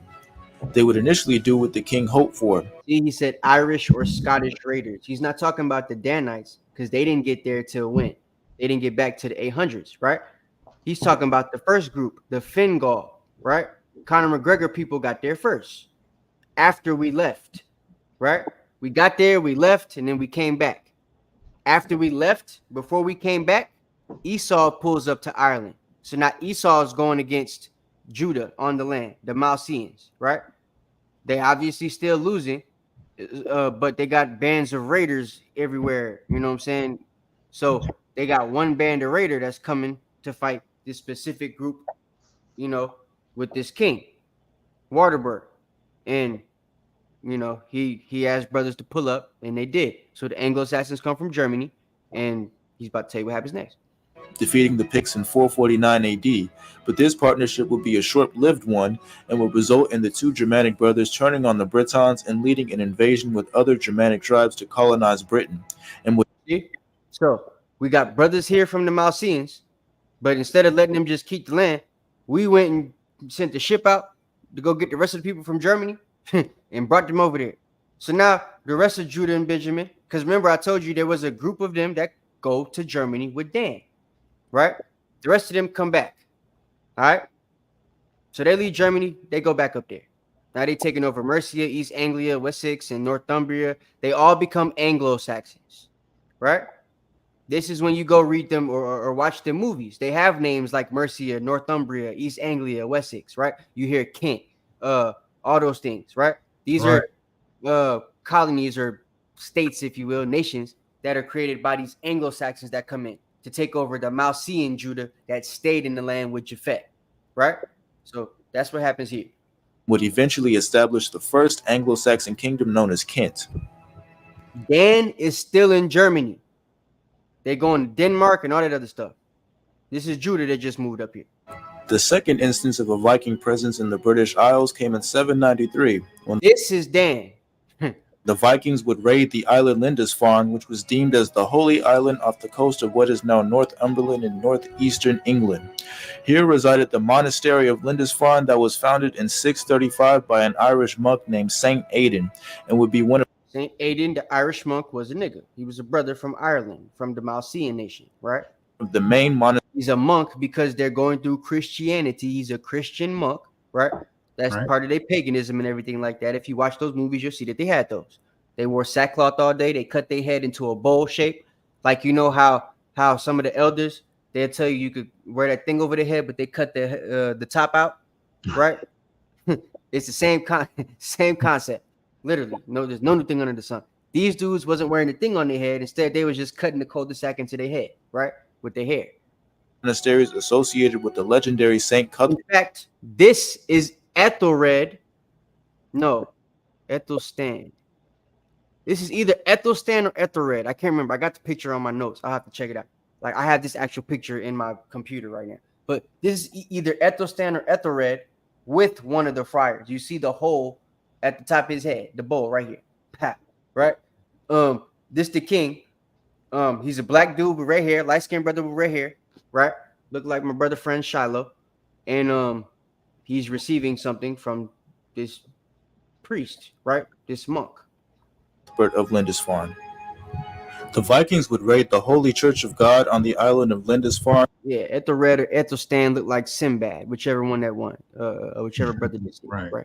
It would either kill the monks of this church, throw them into the sea, or carry them away as slaves, while also carrying some of the church's most prized possessions and treasures. A couple years later, in 795, there would be another raid, this time coming in the island of Iona Abbey off the coast of Scotland, which would be the first attack on the monastery of Iona, where the monks that had occupied this space had lived and worked for centuries. Following the invasion of the Scottish island of... You'll actually see that account in that movie, The Last Kingdom, but it's all white people. But you can see, you could just visualize yourself in that junk, and then, you'll actually get the picture. Iona would come the invasion of multiple monastic settlements along the coast of Ireland. In 795, Viking longships, which would reach... You see the dragon on the front of these longships, right? The dragon is supposed to be a godlike form of a serpent. It's the final form of the snake, right? And we know that the snake, the serpent, is the symbol for Dan, right?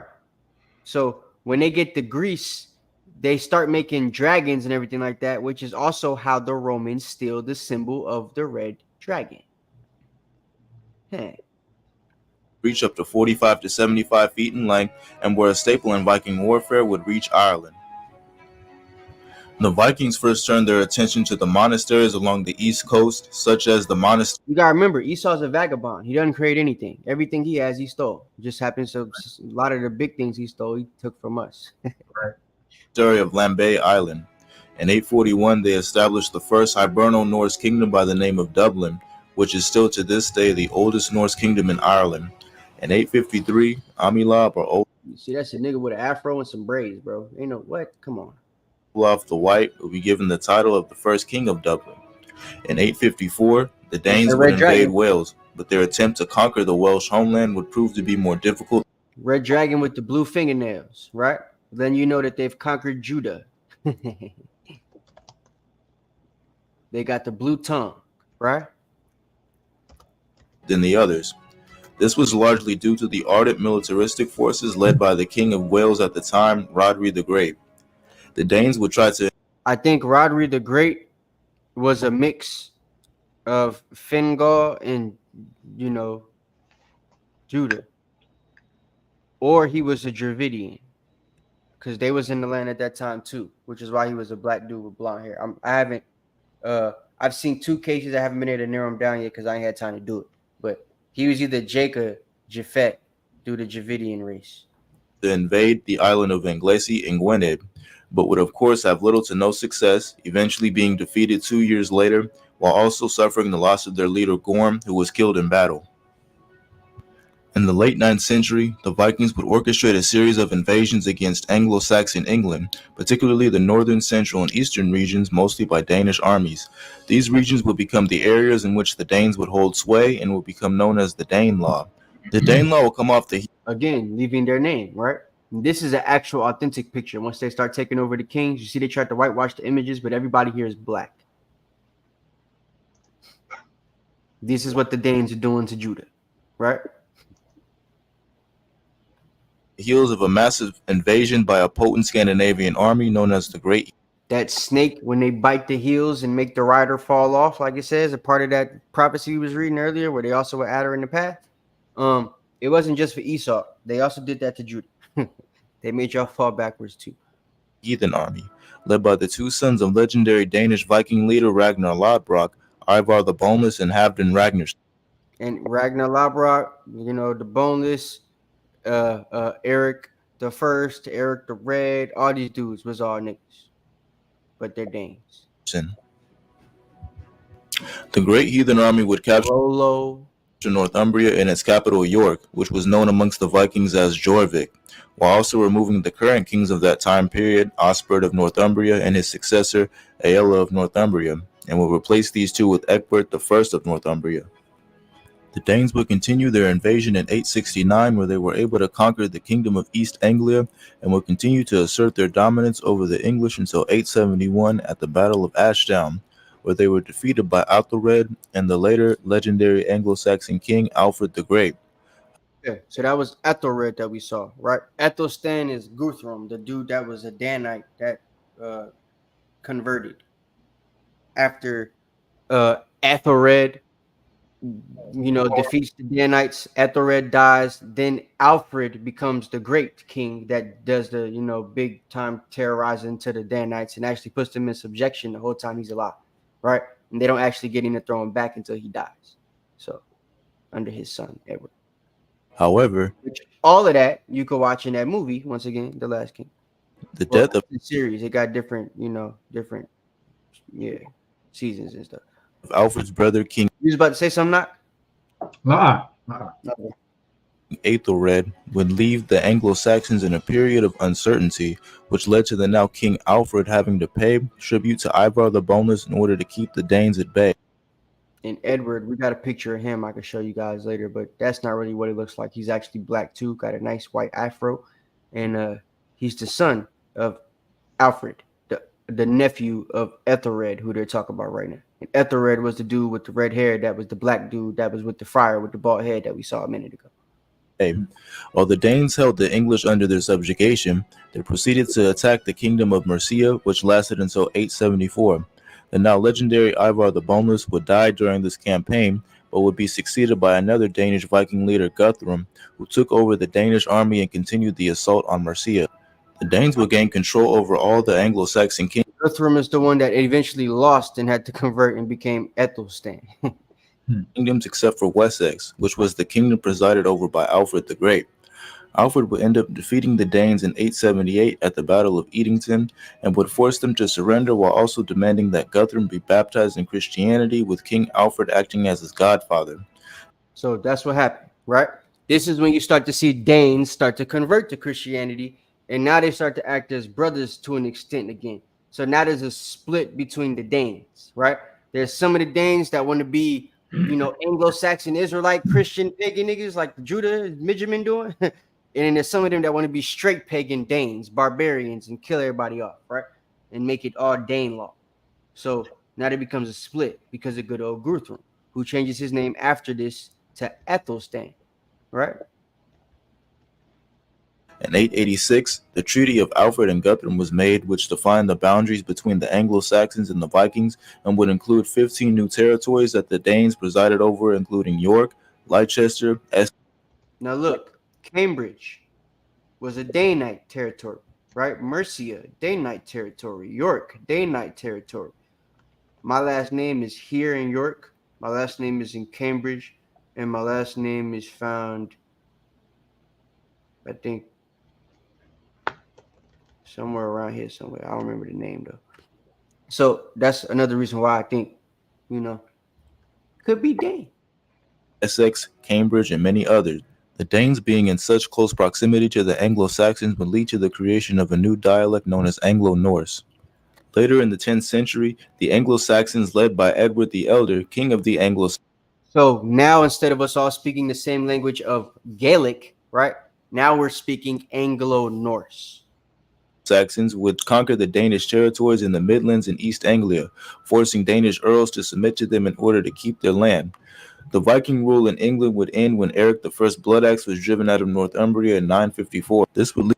That's the brother I showed you, right? Like where I showed you all the pictures of all the white guys and stuff like that, and I said, "This is him. This Eric the First Bloodaxe, right?" So he Also had a son that ruled after him, Eric II, and then they end up, basically losing their throne and stuff like that to more the Anglo-Saxons and create another treaty. Lead to a seismic shift for the Vikings and would cause a massive expansion out to regions such as the Scottish regions of the Hebrides, Orkney, the Faroe Islands, the British Isle of Man, Shetland, Ireland, Iceland, Greenland, France, the Baltics, Russia, and Ukraine.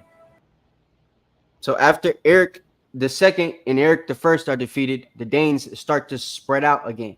And you see there's different places that they named after themselves. You got the river, the Danube, the Danester, the Daniper, the Don River.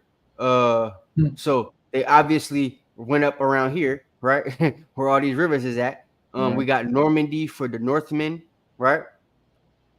Scandinavia. They was up there in Greenland and Finland, they say. Apparently there's things about that. So, yeah, he got the whole timeline and everything. He's trying to say they was in Finland and Greenland before this, but my research actually got it backwards. They went after it. But, yeah. So that's that, right?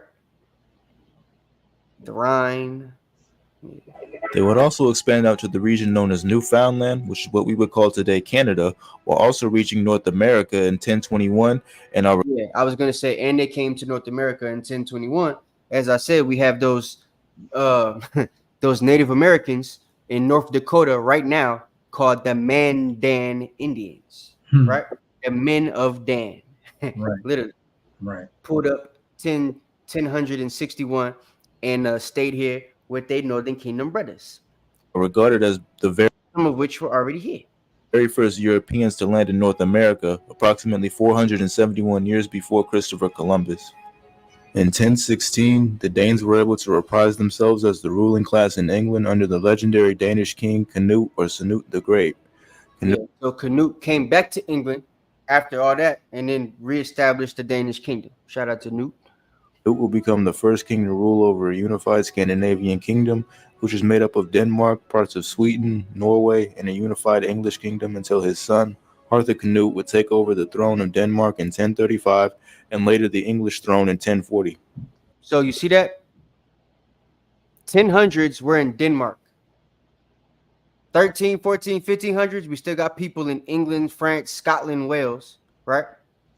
But in the 1000s, we have a unified Scandinavia. All them places you think black people never been at. Right. Norway, Denmark, Sweden, Iceland. We had a unified kingdom over there in 1000. You see that? 1000. So that's just something to think about. So, you think, oh, damn, were we everywhere? We were really scattered through the four corners of earth. We had a unified kingdom where it snows and ain't no black people even taking vacations except to go to Amsterdam and smoke weed right now. Right. That's it. Okay? So, just that's all we need on that. I just want to throw that out there just to show you guys, right? A little bit of history. So, hope y'all enjoyed the lesson. God. That's it for tonight. God.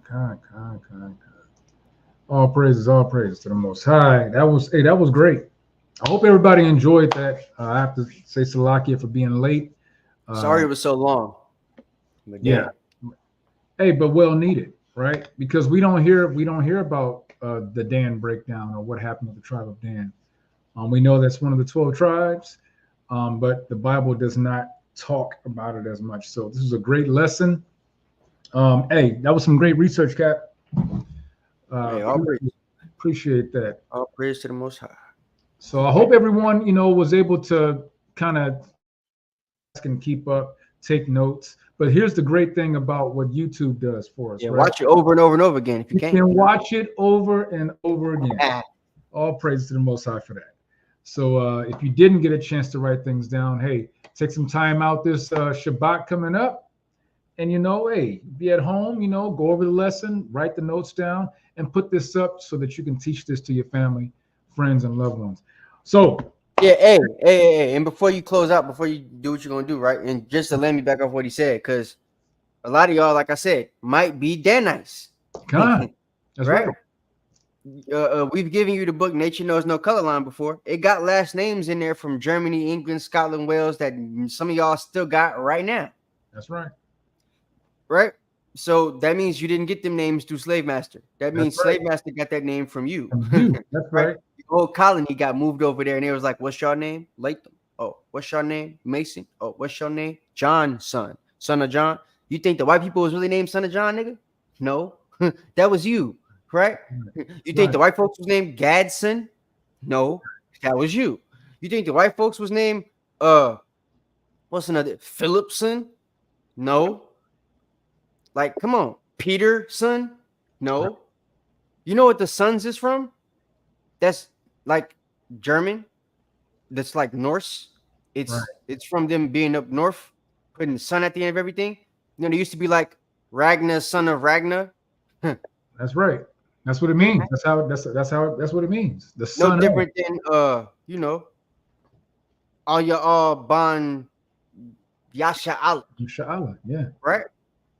It's the same thing. So yeah, some of y'all might be these people. And like I said, it's proof that they're right here in America with us. So y'all gotta blacksmith, blackman. All of those are Danite Anglo-Saxon names. That's right. If their time, can you explain why Dan not 144,000? I'm still doing research on that, but there's two theories that are overwhelmingly the two that they talk about, right? The first one is Israel not being, or like Dan took their inheritance from another place in Laish, which we spoke about in Judges. You can read that, Judges 18, right? Or watch the lesson again, and we spoke about it. But in that instance, they say that they got their inheritance already, so they don't get to go fight for their inheritance with the army of the Lord, but they still get, their land allotment in their tribal gate, because it's the same allotment, like it says in Ezekiel and in Genesis.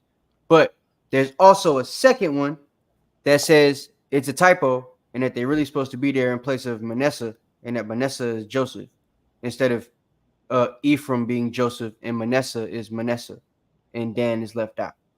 So there's two theories on that. I'm still trying to do my research to figure out which one I think is correct.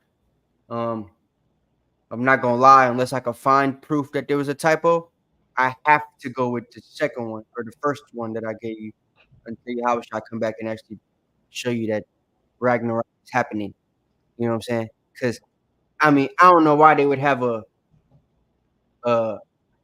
folklore, even a pagan thought about them being part of the army of the Lord if they're not supposed to be part of the army of the Lord. And I don't know why there would be two different explanations as to why they're not in Revelation if only one of them was the real one. So you might wait till Yahushua come back for that one. But me personally, if I was to ask my opinion, I think they're gonna be there. I think it was a typo, because I don't think they did anything that the other nations or that the other 12 tribes didn't do. Right? Okay. So yeah, and they're in Ezekiel. Okay. But all right, I yield. God, all praise. So with that, I'm not gonna hold you too much longer, but as you know, I wasn't here at the beginning of class, but I'm here now, so I'm gonna go over a few announcements. We're gonna get our Daniel 7:18, then we're gonna wrap it up so we can go to bed, right? Okay. So first and foremost, let's give all praise, honor, and glory to the Most High for this lesson. It's a thrill because I love history. Captain loves history. We love to bring this information out. It's soothing and to the bones, and knowing that this whole time our history is legendary, if I can say it that way. Our history, Israel's history, is legendary, right? It's legendary. But let me go ahead and go with these announcements. If there are any brothers out there who are wanting to do the work with the Anointed House of Saints, and you would like to become a part of our prospect phase, please let us know by sending your request to the email. It's going to be anointedhos@gmail.com. In the subject line, put in prospect phase, and then you can then become a part of that process when we start the next prospect phase. Also, hey, we have a congregation, right? Any brothers or sisters, husbands, wives, family that want to partake and want to follow along and want to participate with our congregation, send us an email at anointedhos@gmail.com. Also, what I want to also bring up, what we used to do a few months back, and maybe even more so last year, any brothers or sisters who have merchandise that they would like to sell, send us a video, send us some information, and we'll play it on our classes so that you can kind of get that exposure, so we can get Israel starting to actually patronize one another, right? Because that's what we do to build our kingdom back together. And since I said that, I'm going to bring this out real quick because I got me a little something right here, right? I'm sure y'all familiar with this. Oh, let me turn it. This is called Smooth Like Butter, right? Smooth Like Butter. This is an Israelite creation, right? And by the way, since I got my Smooth Like Butter, and I got to get me some more, and I just got this too. Look, I'm almost empty, so you know I gotta purchase me some more. But actually, you know what? I'm gonna do it like this. If you got these dry hands like I got right now, let me show you something. This man finna do a whole commercial for y'all. Let me show you how it works. Right? Once you put this old butter on, because this butter's bad. And I got the Baccarat. I don't know if you got that, Cap, yet, but I got the Baccarat. I can hold this right. Yeah, I got the Baccarat, I got the cologne, I got everything. Oh yeah, I got to get some more. But just to show y'all, those who are still with us, look at this. I don't know if you can see my hand. My hands are shining now. Well, you know, I got the background. It can't really show. But hey, you don't look ashy no more. No, not no more, right? I left them ashy on purpose because I knew I was going to do this. I said, I washed my hands, it came back, and I'm like, yeah, I'm a. So where can you get this? Where can you find this beautiful work of art, right? That nourishes your skin, that your woman is not going to complain no more about them ashy kneecaps, them ashy knuckles. You know what I'm saying? How you stay when you get in the bed.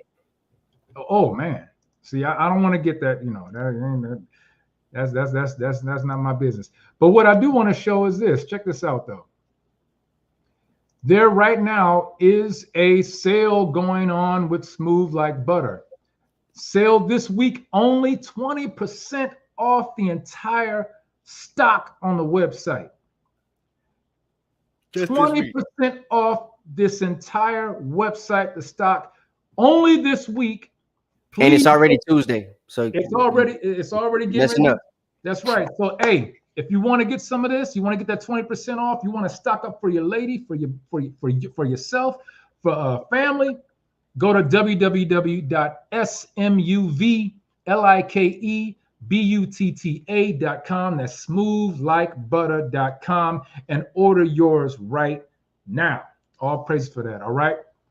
Also, let me see. Do we have anything else? I'm gonna stop screen on that. Also, we have some events coming up. I believe, Captain, you may know more about this information. Coming up I believe it's this weekend, there's going to be a unity camp, right?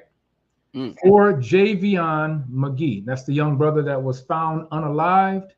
I think pretty much everyone knows about the story. I'm not going to go into detail with that. But I believe it's going to be taking place in Henderson, North Carolina. Please correct me if I'm wrong about that. If anyone is in the area or would like to attend to give support for the Javion McGee family, please contact us this week, like maybe the next few days. The congregation can hit the congregation chat. If you want to participate and be at that unity camp in North Carolina, please contact us this in the next few days, right? Because I believe that unity camp will be this weekend, this Shabbat coming up.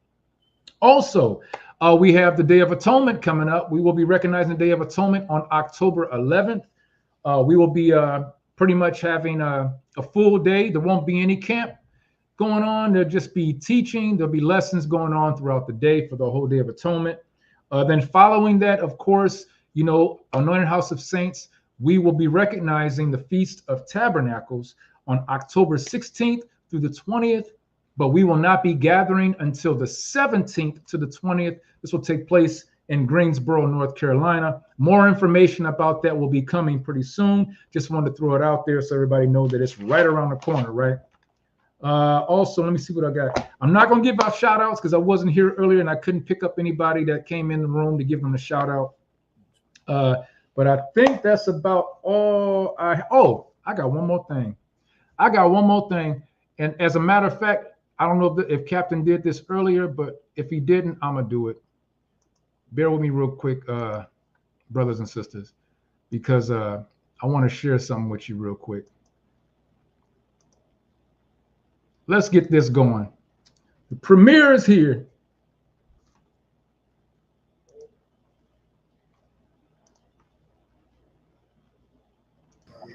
I seriously mean that. I'm just not talking to talk.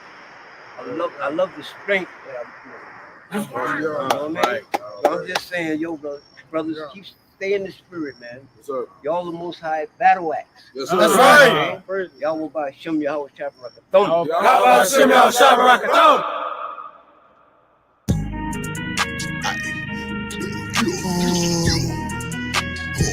Well, I let you fool. You know, Joe, keep it real. Yeah, I live. I might speak that slang, I got that word. Yo, I can still pull up where I served in. They watching my moves, they observe me. Steam my brother, it's whatever for you. I'ma serve. Gotcha. What you need? I might speak that slang, I got that word. Yo, I can still pull up where I served in. They watching my moves, they observe me. I see my brother, it's whatever for you. I'ma serve. I'm standing right here, you can crucify me. I'll forever be a voice for the voiceless. Hang with the Lord, you can get on. Ask my haters who they put on. Do this for the Lord, we don't put on. Here we lay down the blueprint, and we following the red paint. Put a blue letter, re-reference. No blood or Chris, y'all brothers repent. You know the vibes when we bump shows. No, we going up, but don't speak on. Know what I'm on in real time. And we too lit for life. If I say living lies, don't need your criticize. Never met him one time, but my name in his mind. Almost I gotta remind to stop the COVID, they wild. I might speak that slang, I got that word. Yo, I can still pull up where I served in. They watching my moves, they observe. Steam my brother, it's whatever for you. I'ma serve. I might speak that slang, I got that word.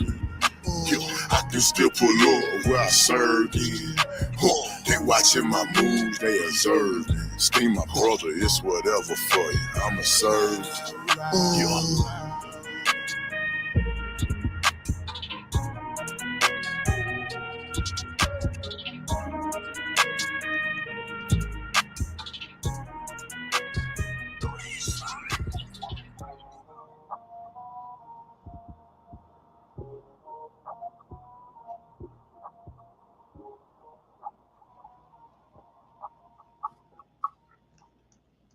Con, all praises. So I just wanted to play that because that's what we that was a part of the summit. We had the mighty Canute participate in that summit. Yeah, that's the end of sorry.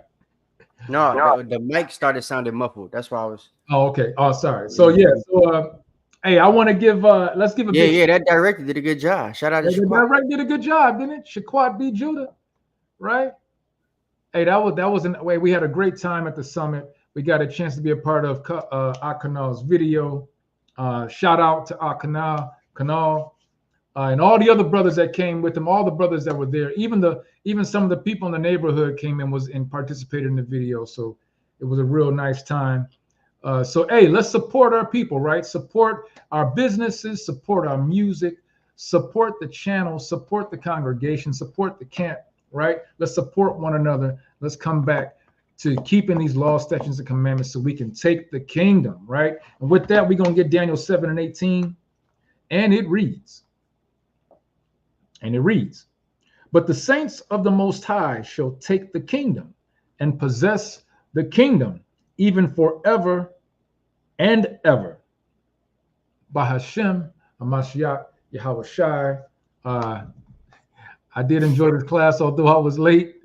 But I know I'm going to be one of those ones that go over and review it again anyway, so I ain't worried about it. But shalom to everyone. Again, actually, I forgot. Hey, just in case you're new to the channel, just in case you're new to Anointed House of Saints, we do have classes throughout the week. So, hey, pay attention, stay tuned, because we got Wild Out Wednesday coming up on Wednesday with Captain Yahawada. Thursday night Torah portion with Captain Jonathan, and then we got our Friday night Bible study right? We got our Friday night Bible study and prayer call, which is on a Zoom. And then, of course, on the Shabbat on Saturday, we got our mighty class called, I forgot the class, Sabbath Morning Brew with the mighty Captain Aharon. Please join us all through the week. We do this for you, for our people. So we would love if you can be there and participate in these classes and share it with your family. All right. So with that, I am Officer Knock, of course, and with me, Captain the aristocrat. We are the Anointed House of Saints. Thank you for coming. Thank you for being here. And we will see you again on the next Milk Mondays. Shalom,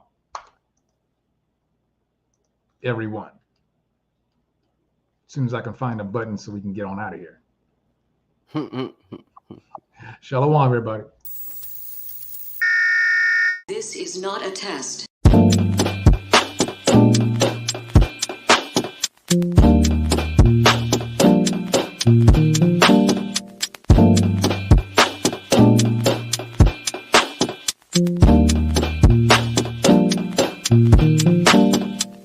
Black skin, black sauce, black Jesus, black music, black skin, black sauce, black Jesus, black music, black skin, black sauce, black Jesus, black music, black skin, black sauce, black Jesus, black music, black music, black music, black music, black music,